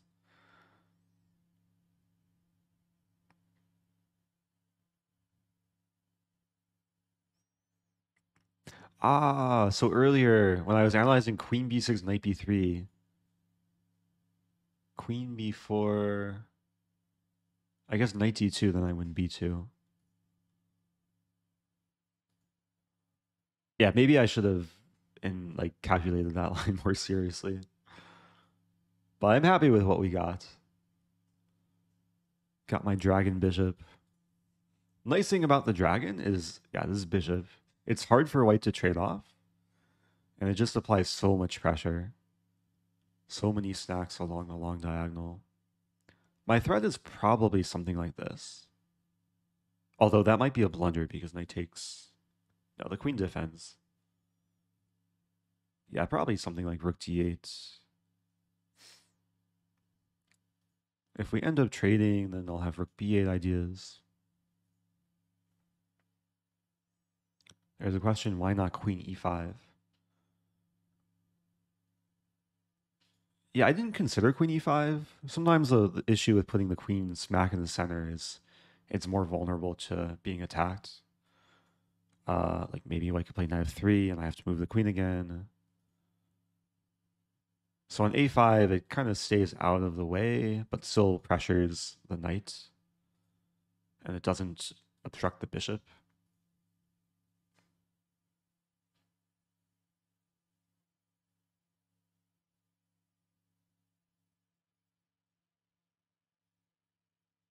I didn't take the knight, yeah, because my queen was attacked. Even though I have 3 attackers, it's important to identify what white wants to do. And I can't take first with the queen because the bishop's defending, so I have to be a little bit patient.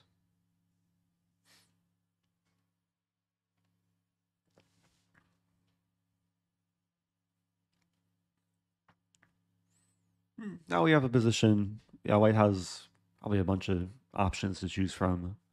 Knight b3 does attack the queen. And then, okay, knight b3.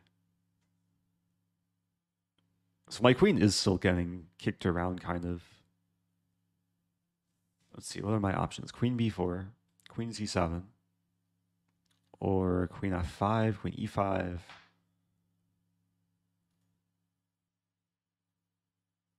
Yeah, I'm liking queen c7. Now again, white could attack it.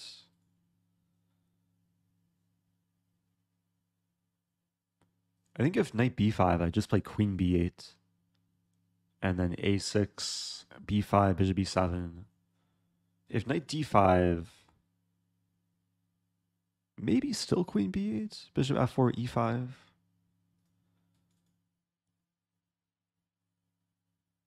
There will be some other options too. Queen d6, even queen d8. White does have some short-term initiative, like just kicking around my queen. But long-term, I'm hoping my bishops can prove their power in the position. Why not queen d8? Yeah, that was an option. I'll be honest, I didn't consider it so closely. I think intuitively, I want my rook to be on the open file. If I play queen d8, there's queen e2 followed by rook d1. My queen would probably be a little bit misplaced.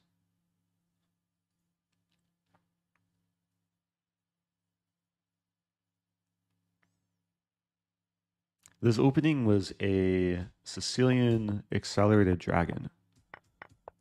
Slightly unusual move order, which, like, I was very close to playing queen b6.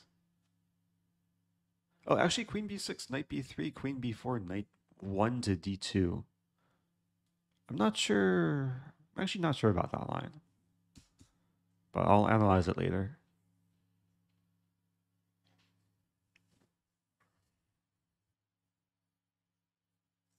Wait, does my rating deviation change more if I lose a game? I thought it just is affected by the number of games I play. But maybe it's also affected by the results.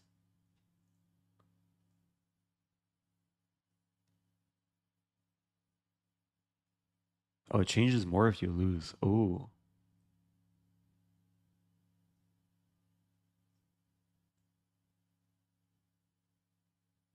Yeah, I wonder how much it changes when I like just win a single game then.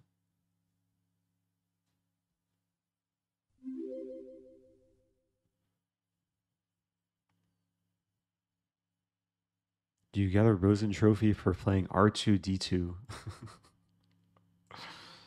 I feel like you should, but I don't know. How common is R2D2? R2. That's probably not that common. It's probably very easy to code too. Just search for the string R2D2. Also, thank you, Call Me Bubbles 420. First time Prime sub. Friendly reminder, if you have Amazon Prime, easy way to support the channel. Subbing also helps support the channel. If you like this content, learning a thing or two, I do appreciate the subs. Is your rating a Stafford deviation? Yeah, I should replace anything containing the word standard with Stafford. It used to be known as a standard gambit.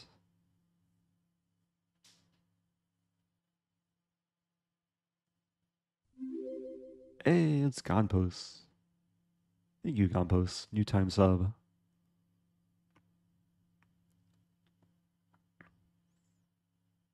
Have you ever played Stafford in a classical game? Not over the board.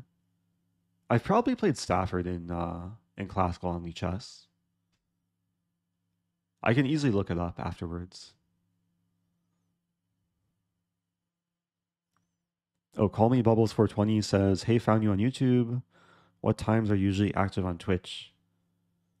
Yeah, my schedule is a little bit sporadic, but for the last like 4 days, I've been streaming around this time, like kind of late afternoon, early evening Central Time. Bishop D2. Maybe White was scared of me taking and creating the double pawns. But Bishop D2, it's a little bit passive. Play Rook D8. Someone was asking earlier, like, how many moves ahead do I think during a game? This is a good example of only looking at one move. Like, I didn't think ahead beyond Rook D8. It's just such a natural move for the position. And again, like with Bishop F5, I don't think I need to calculate that much. It's just like this is my last undeveloped minor piece. And when I develop it, I attack a pawn. So let's do it.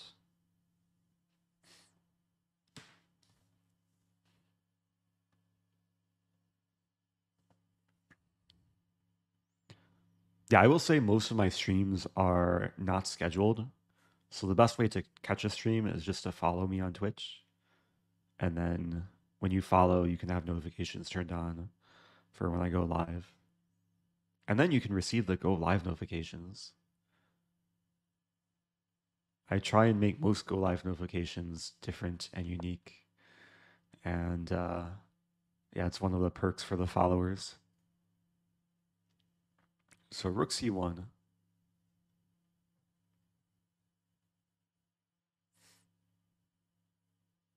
Knight D4 is like a possible plan.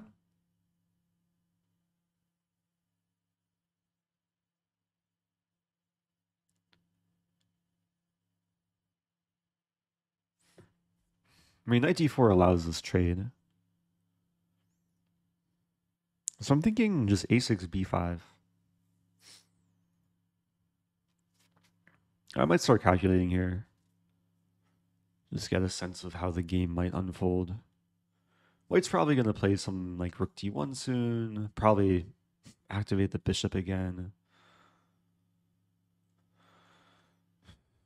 Another idea came to mind, A5, A4, but it weakens the B5 square.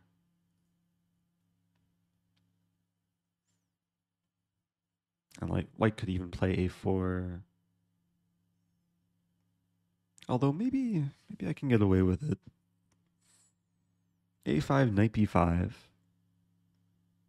And Queen B6 is Bishop E3.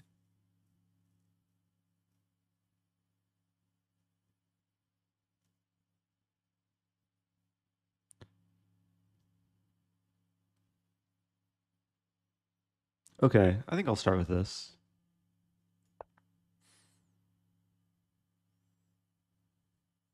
Yeah, I didn't want to spend too much time like going down the rabbit hole of a5 when this is just such a simple option.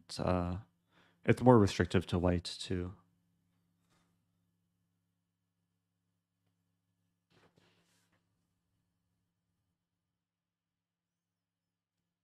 When are you dropping the next Levon Aronian video? Yeah, I should have had like a mission for the last video, like to have a certain number of likes, so then drop the next video. I do have one that should be ready to post. It's just there's a lot of things in the pipeline. So yeah, maybe sometime next week. Or maybe even in a few days, if there's enough demand for it. We played a bunch of games. The recording got a little bit scuffed with a few of them, unfortunately. But yeah, hoping to post more content from our collaboration.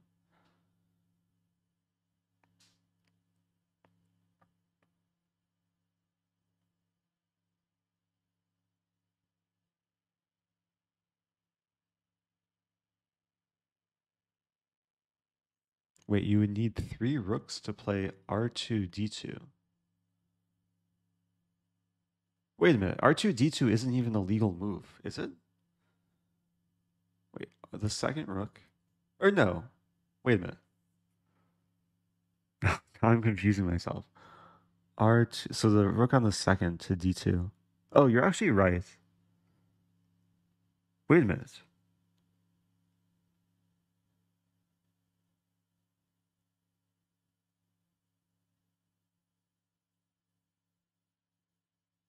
No, Lichas will never say R2D2.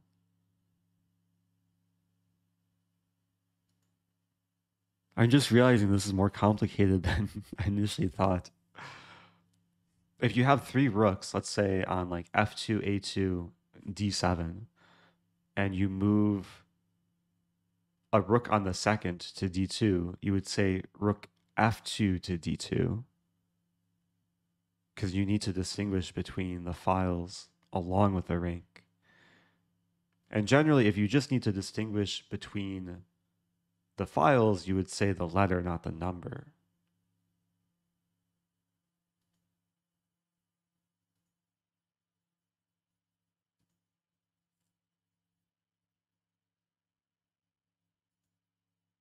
I might be wrong. Twitch chat, I'm sure, can put more mental energy into this. Rook's on D1, D7. Oh. Wait. No, I think you would get RBD2. But maybe we can experiment later. I don't think it's possible though.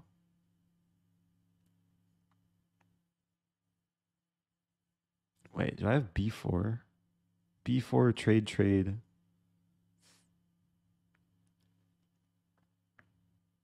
Another move I'd like to play is H5 to just have the option of playing this.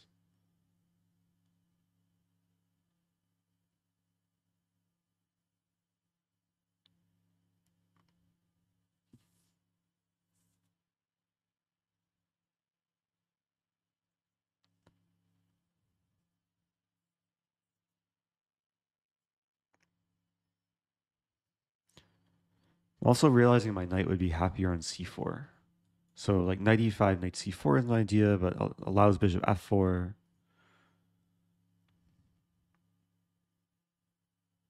Ooh, I have a tricky idea. Rook D7. This is a move that crossed my mind initially. But then I saw knight C5 and thought it's not that great. But I'm actually setting up a trap that if white plays knight C5, then I win material, I think. In the meantime, I'm just preparing the double up on the D file. Maybe we can get a situation where I play r2, d2, even though I don't think it's going to happen.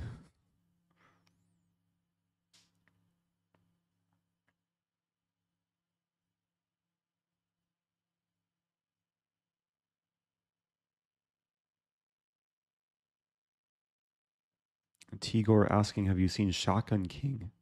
I've not. I've seen the White King and the Black King, but no Shotgun King.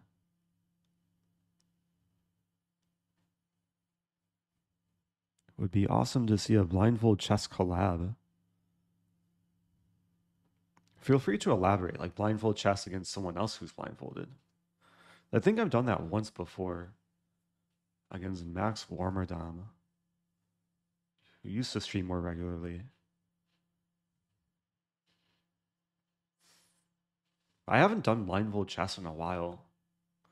I have to find my blindfold. How do you draw lines on the board? Right click and drag. You can't draw arrows if you're on mobile though, or circles, because there's no right clicking.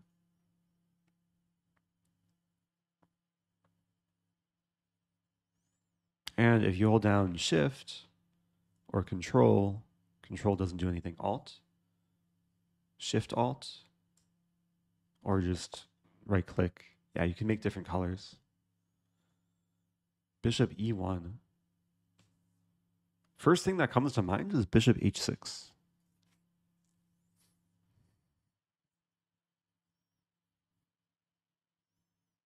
I don't think it accomplishes much though. Yeah, this bishop used to be happy on E3, but since then it's maneuvered to E1.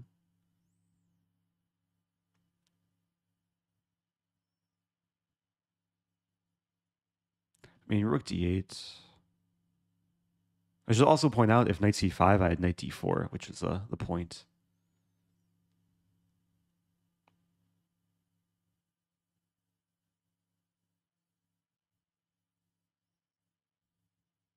Yeah, we might be trading rooks. Maybe Knight D4 right away.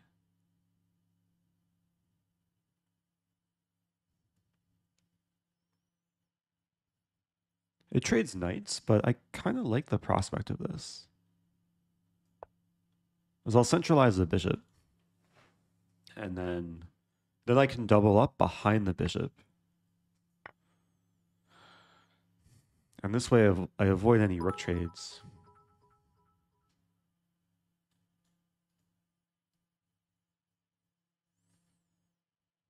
Ooh, 41 mat with the proposal. I don't know if FIDE specifies like how you're supposed to notate. Or if they do, they don't really enforce like small variations within notation.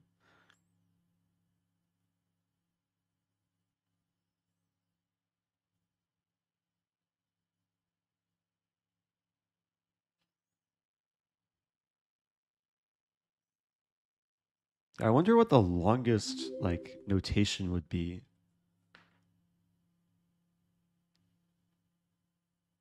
Like F8 takes G, or no, F7 takes E8 equals knight checkmate? Or would it be like queen C7 takes H2? Because there's some moves that have more characters than other. I'm just wondering what the max character limit is.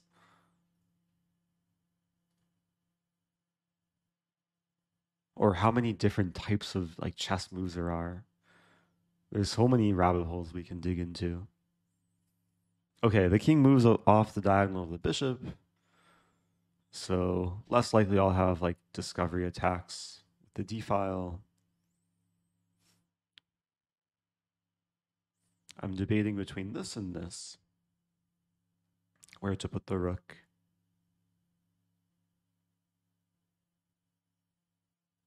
I mean, maybe also h5.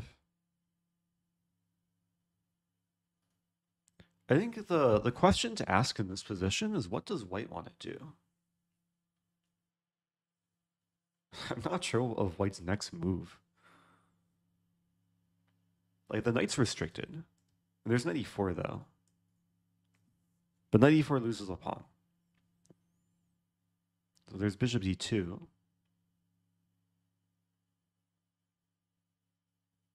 Might happen next. But bishop d2, like, the bishop's still tied down to defending the knight. So I think I'm best just doubling and seeing what white chooses.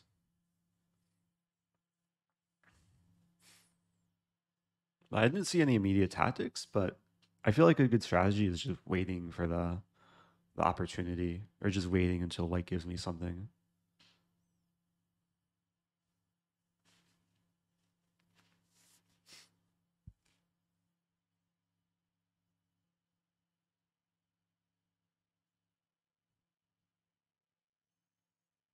Okay, lots of interesting discussion in chat.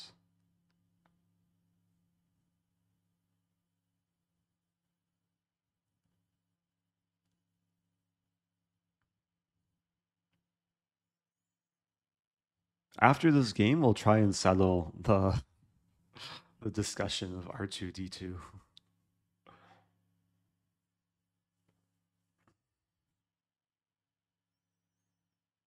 Wait, the longest move has to start on B4. I wonder why that is. F3 and bishop F2. But no, the bishop's still tied down. Okay, I'm going to play H5.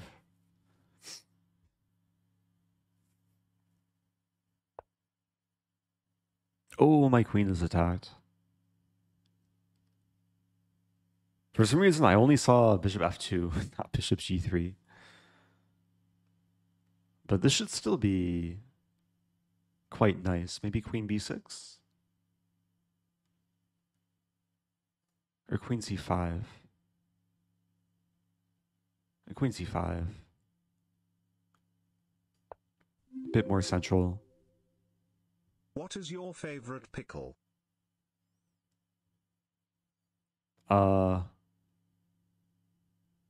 It's a pickle that white's in right now. White's in a big pickle. Everything's kind of stuck. It's like a quagmire. But maybe also dill or cucumber or pickled onions.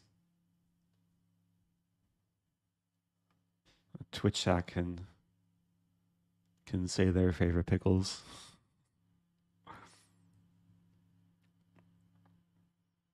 I haven't intentionally bought pickles in a while. Or unintentionally bought pickles. It's just not a thing I buy at the grocery store. I bought a couple bell peppers the other day. I think I'm going to make some like stir fry Thai noodles tonight. Some pad see ew.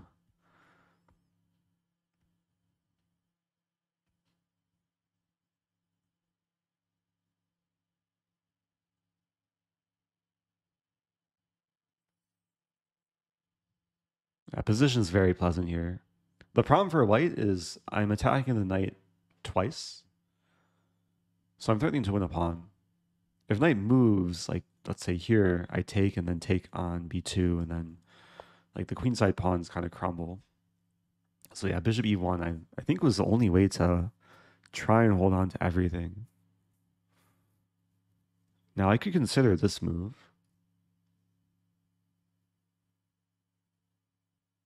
I kind of just want to play a waiting move.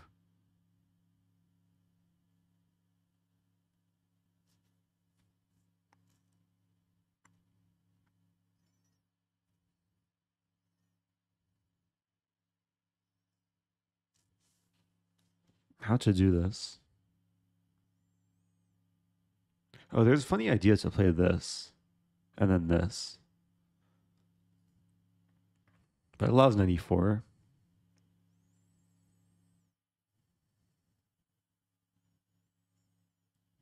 And there's queen c4.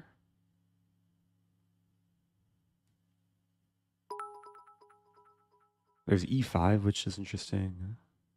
e5 allows bishop h4.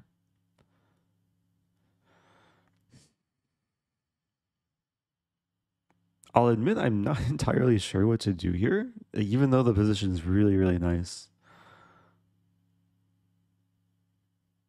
Queen c4, we trade. Oh no, my stream. Let's go. Oh, I just realized I dropped 2200 frames this stream. I hope it didn't lag too much. Also thank you, person subbing. Okay, this move I feel wrong playing, but it might just work. But there's no reason to play queen c4. Maybe king h7. Just a complete nothing move. Or king g7. Or king f8. Ah, maybe king f8. The point is to over-defend this pawn so I can play this and then this. Okay, I have a plan.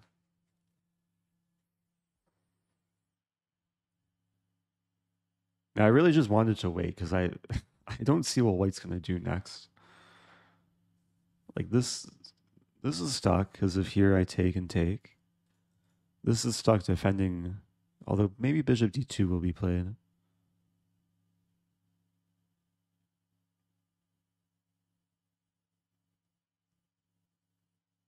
Bishop d2. Ah, threatening this. And then king g7.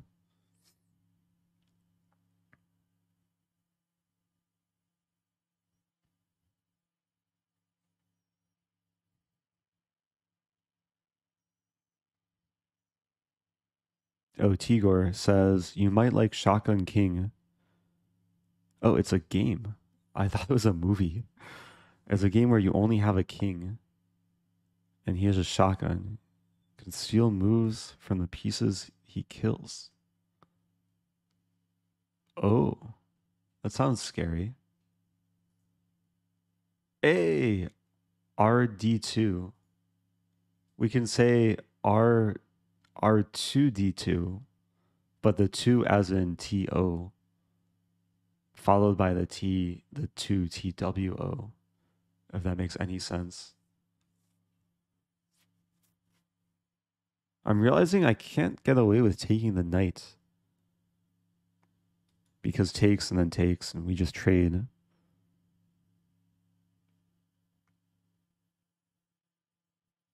If I play bishop e3 now, we trade rook d1.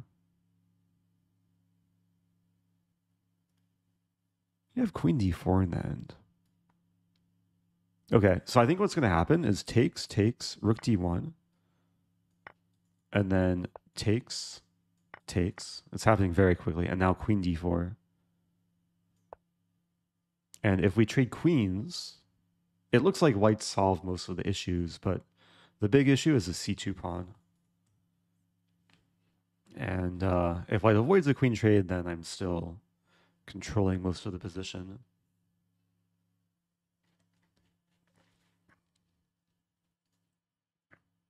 The downside of trading all the rooks is we're not going to see R2D2. At least this game.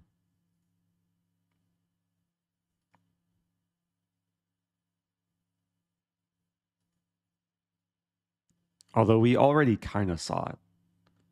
RD2.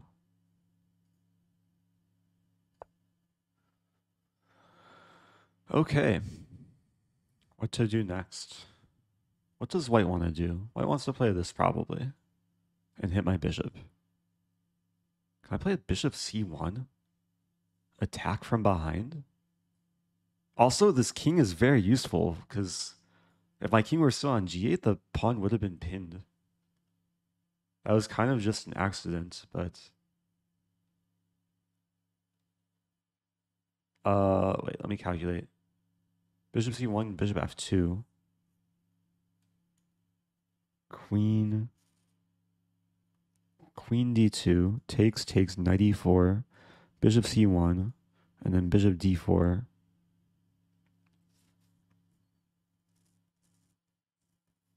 Am I not winning anything there?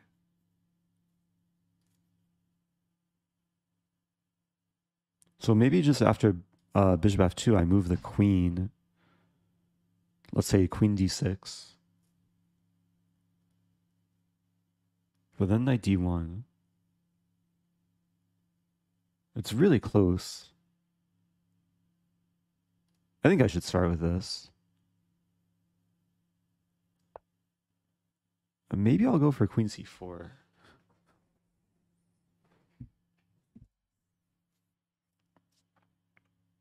Queen c4, queen d1. There's a line bishop f2, queen c4, queen d1, bishop e2. Here, here, here. Ah, but then I take the knight. Yeah, that should be good enough. It's a feel-good move to put the bishop just attacking from behind.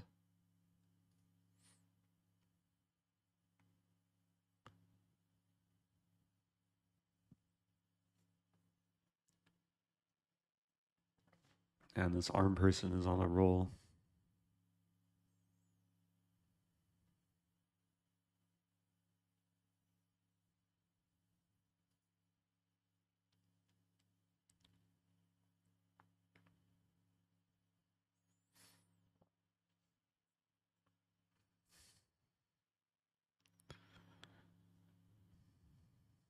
Trying to consider what else white might be thinking. But yeah, queen c4 looks good.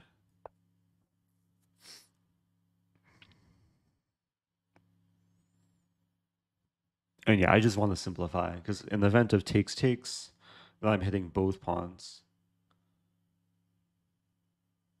And white's not saving both of them. Oh, there's this move. Threatening mate in 1. Maybe my king shouldn't be on f8. There's queen e5, queen f1, bishop g1. And then king g8, queen e7. Maybe queen f5, I just play this. Queen b8, king f7. Yeah, probably f6 is a safe move.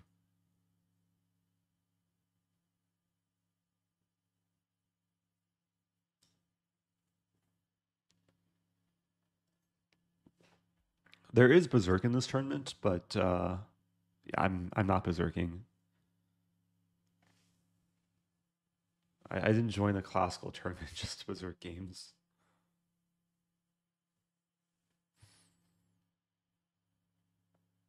Also, yeah, if you send me a message on Instagram, there's a good chance I don't see it because, yeah, Instagram like hides messages from people I don't follow. I don't check them too often. But if you want to get in touch, I do have email. Email command should work. Or no, contact. Also, thank you, Kakakano. There we go.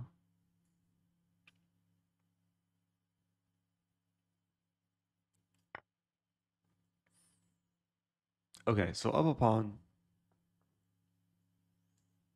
It's still a fight though. Like I'm not winning c2. And I don't know if I want to trade, at least so soon. Wait a minute. What happened to the email command? Oh, the email command works. I should remove the contact command because, yeah, it should just be the email. Finale caught up smile. Oh, good job for catching up. Confused mama.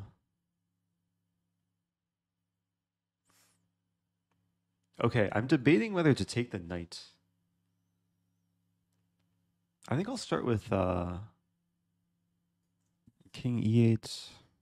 White wants to bring the king in.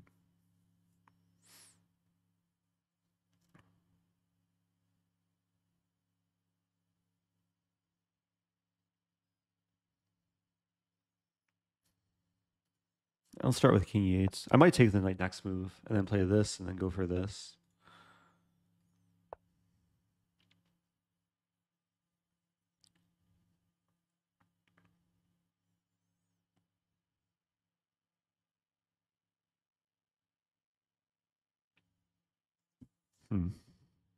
I can't play this too soon because knight here and I lose the pawn.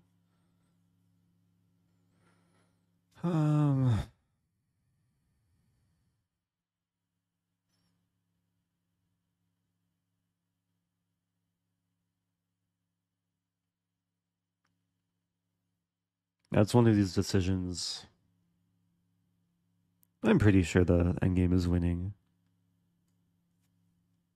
I'm just realizing I have this idea too. I should have considered the previous move. Wait a minute. If I play c3, king f2, here, here, here. Ah, did I miss c3 earlier? No, c3 loses a pawn. Wait, can I play bishop d7 here and just go after the pawn? How does white not lose a pawn? Because there's a line, let's say king f2 here, pawn c3, and then here. Then bishop here. No, but then I would win a3, so bishop here. It's probably a better version if I can force a pawn to c3.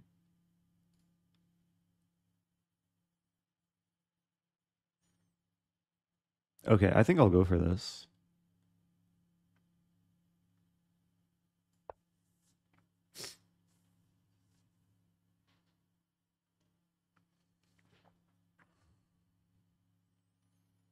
This is not the first move that came to mind, but it's important in endgames to consider these ideas. Like identify the weakness and figure out how to effectively attack the weakness.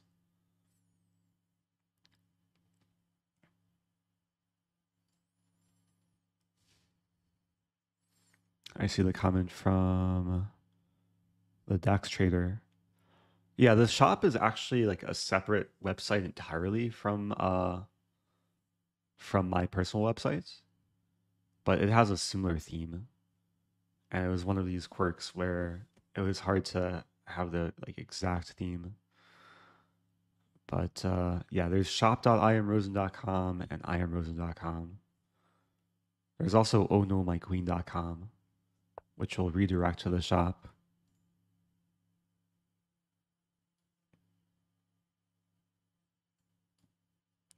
Okay, let's go for this. But there's a third party that handles the shop website. So they handle all the logistics and checkout and ensures everything works smoothly and is secure. Okay, time for this move. Or this move. Not sure if it matters.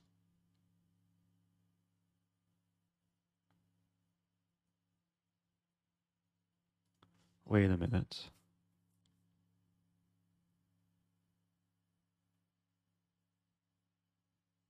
Let's start with this move.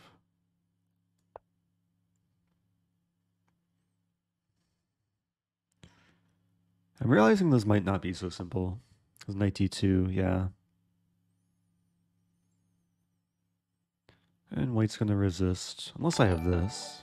Then bishop b4. Hey Eric. Just got back from my 6th chess league match, and thanks to you, my first win. Played a London system, and eventually got an endgame where knowing my king was closer to an edge pawn allowed me to decline a draw then win. Thanks for being you. Oh, nice to hear.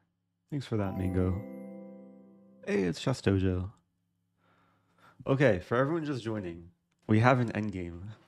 I've been working so hard this game to gradually build up my advantage. Shout out to Chess Dojo. Appreciate the raid. Chess Dojo is a great Twitch channel, YouTube channel, community. Has a lot of instructive content. I'm going to try and keep it instructive here. So I really want to take the pawn. But then this happens. And then I'm still better.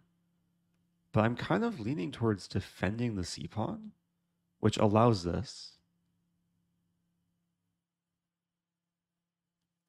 Worst case scenario, I have like some a5 move. Yeah, let's play bishop d5. You don't currently do coaching, right, Eric? It's kinda a once in a blue moon thing for you, ATM. Yes. Yeah, that's true. I used to do more coaching. There is a subscriber from a previous streamer.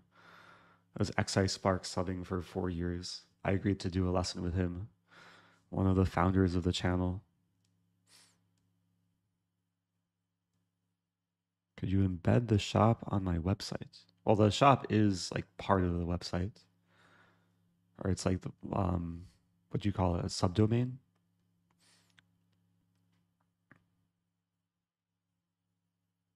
Yeah, I haven't done any like organized lectures in a while. I did do it was a tandem simul in Chicago, and I'll be doing another simul in Vegas at the National Open. Which I forgot to share the at least a registration page for. I wanted to see the pre-entrance. I don't know if I'll do a lecture in Vegas. I might do some like some booth in Vegas where people can just come and play me and hang out, do game review.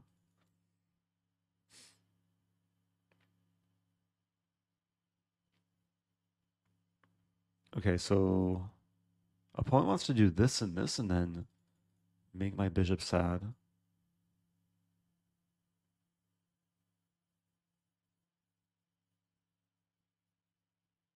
So I think now is the time for a5.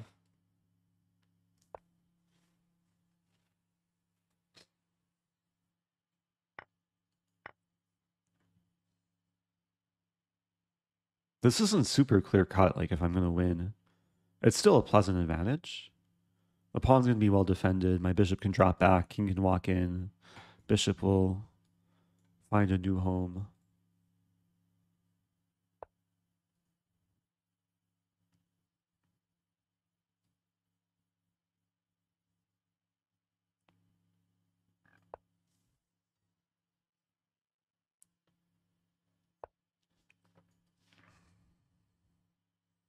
Yeah, white's going to live on the increment for a bit.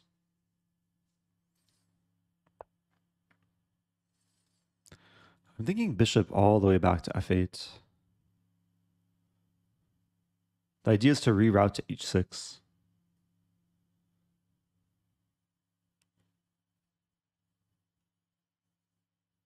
I don't think it matters too much.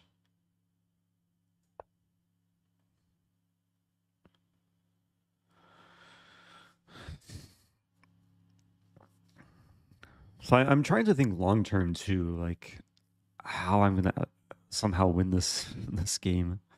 It might be a matter of walking my king to b3 and then targeting the pawn.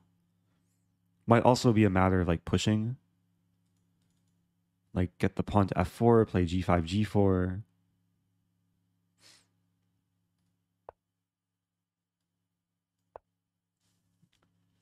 And also just try and pressure my opponent on the clock.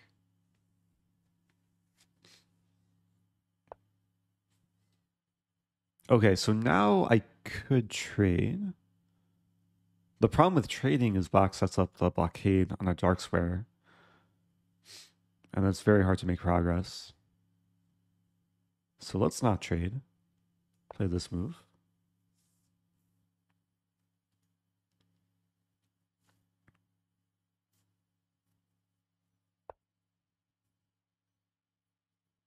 Okay, now I'm wondering if these pawns can be weak somehow. Like maybe starting with this. And then put the bishop on d3.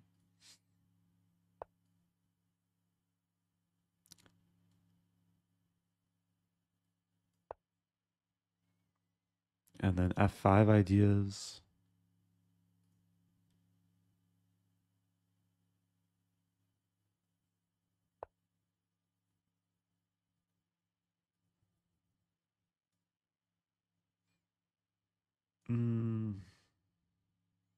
Yeah, this is a case where I don't really mind if bishop is taken.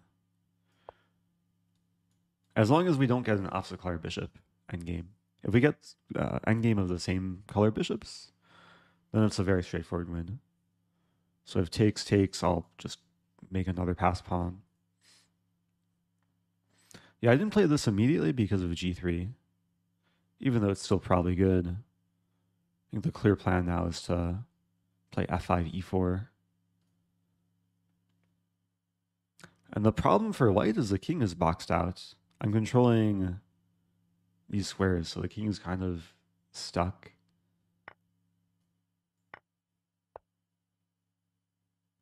Ooh, c4 is maybe coming.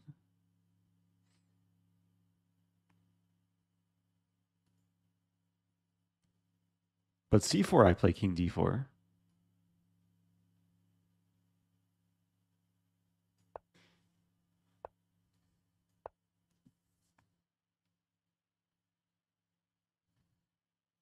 Okay, I should have calculated this. There's bishop c3, but I'm winning after king here. Takes d2, king c2, king e2.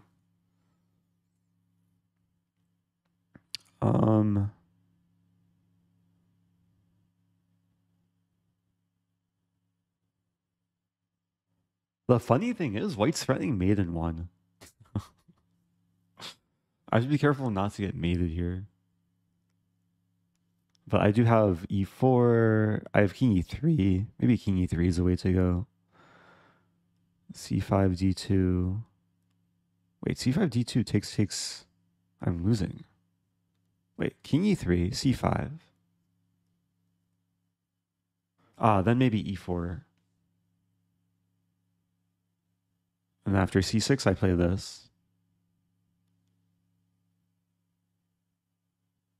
And then c7 takes, d2, king c2, king e2, and it's winning. Okay. Yeah, let's go for this. Still have to pay attention. And not getting mated. So d2, I think, is a losing move for black. Or maybe drawing, because there would be some drawing chances. Or no, it would be losing. Takes, c6, I'm just dead. So the key is to play e4.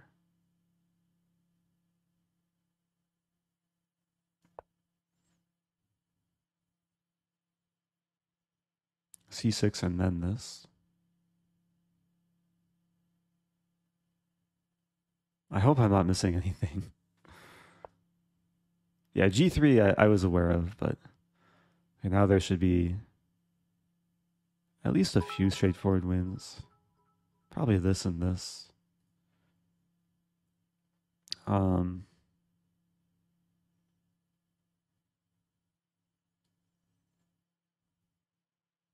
Yeah, it's maybe becoming a little bit trickier than it should be. But white's playing well to create some chances.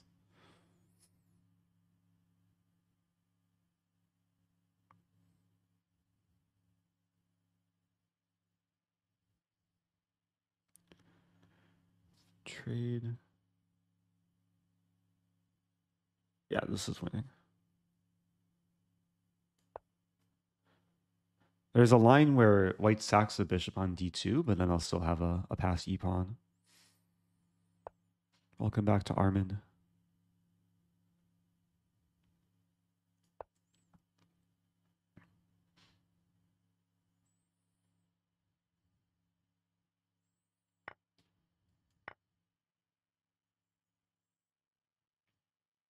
Yeah, so again, takes, and then this is actually exactly the line.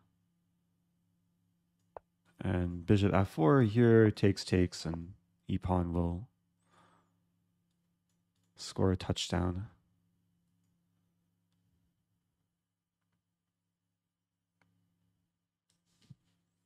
Okay, endgames can be tricky sometimes. A good game to a Naramar. Yeah, it took a lot of work to win. I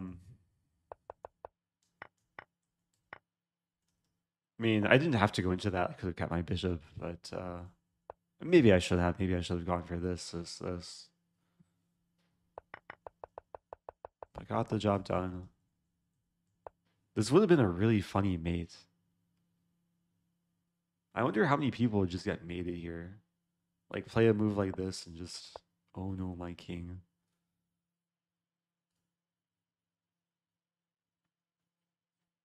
Okay, so real quick. If we look in the opening, I don't play Accelerated Dragon like so often, so more obscure moves sometimes will like trick me because I haven't studied them. But let's see. So bishop g7, bishop e3. I was considering queen b6. But apparently this is okay for white. Wow.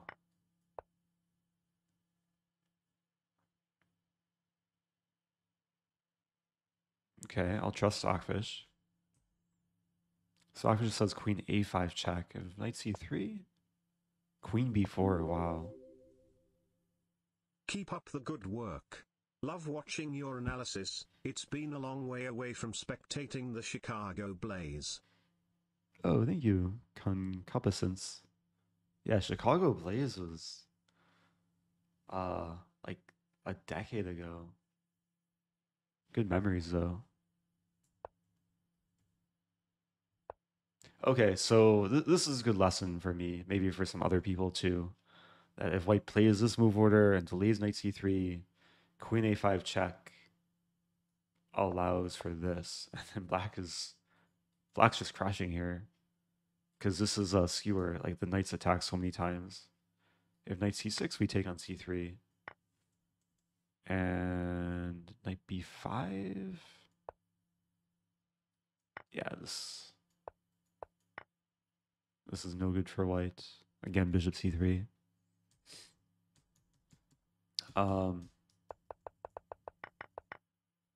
Okay, let's see the graph.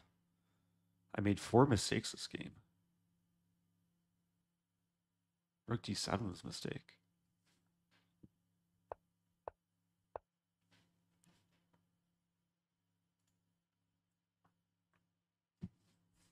Okay, maybe there are some missed opportunities for a stronger advantage. And here... Oh, here the engine says I should take. Okay, maybe a slight misevaluation on my part. Okay, nothing too major missed. Oh, thank you, Stolen Panda, for the compliment. It's a new hoodie. It's comfy. Okay, we'll settle this debate. Board editor. Analysis board. Or no, board, yeah, clear board. Rook, rook, rook, rook. And then king. And then and then white king. Is that good enough? Analysis. Okay. Okay, so if we play, first of all, if we play any rook to d2, it's going to say where the rook came from. So it's going to say rook d1 to d2, or rd1, d2. Wait, r1, wait. r1.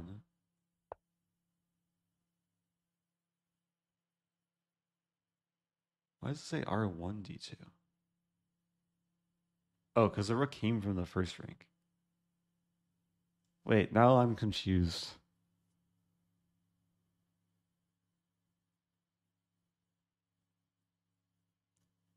Okay, let's get rid of this rook. Let's make a few moves. And we say this, it's going to say... Wait, that makes sense, actually. If we play this, it's going to say rook 6 d2. Or no, rook d d2. Wait, what if we do this? Rook 62. I'm confusing myself here. So what happens if we play... No, it's going to say Rook G D2.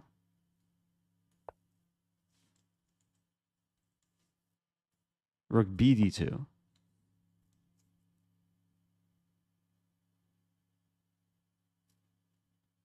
Yeah, there's never going to be another rook on the B file. So it's always a letter first. To say R2 D2, you need 2 rooks on the D file.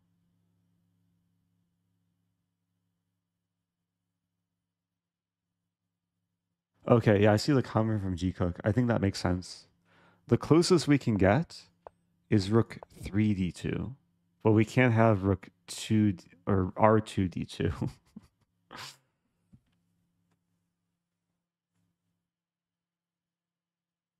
Put 3 rooks on the E file.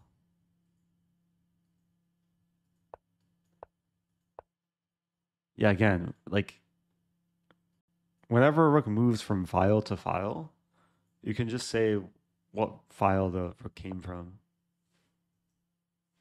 So we can even have a situation like this.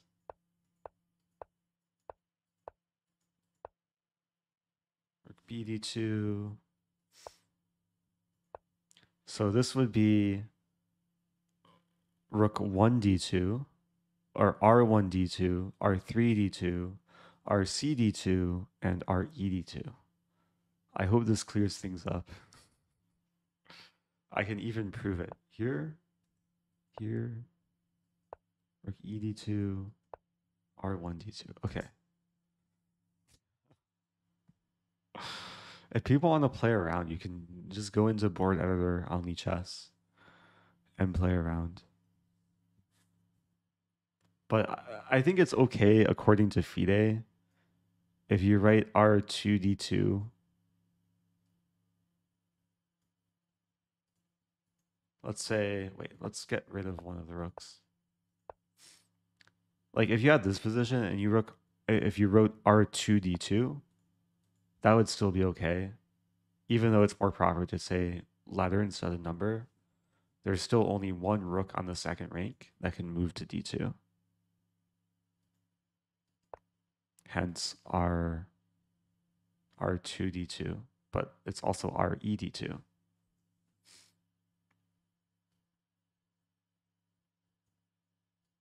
And if we have no rooks on the D file, then we just have RD2. But you can also say rook to D2 or R2D2. But the first two would be TO. On that note, I think it's time to wrap things up. What's my deviation? 98.84. So after that one game, it dropped by about a point.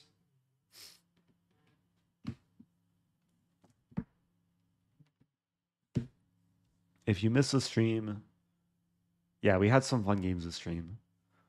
VOD will someday go on YouTube. And it's time to wrap things up. Yeah, no Redactyl today, at least on stream. I think I'll save it for another time. I started the stream like not feeling so well, actually. I'm feeling a little bit better, but I think I should just take it easy. If people want more content, I do have a new video on YouTube. We also have the extra channel where I am posting full VODs. We have the clips channel for short form content. If you want merch, there's a merch command. Still have the marathon coupon code. Again, thanks so much to all the people who subscribed and resubscribed and cheered. It does help support the channel. And yeah, thanks everyone for the good energy. I'll be back. Wait, is today Friday?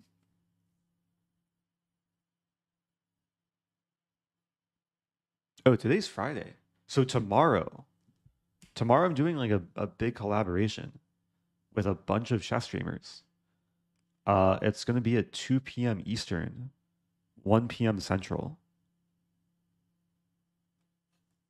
I wish I had like a more info to share, but it's going to be a charity event that Nemo is helping organize. So very likely tomorrow you'll see me on in the early afternoon Central Time.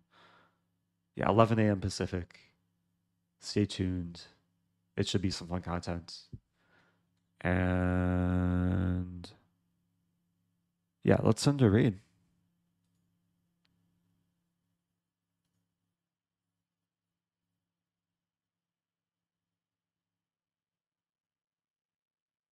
Ooh, let's send it over to Lafong, who's hunting for Rosen trophies.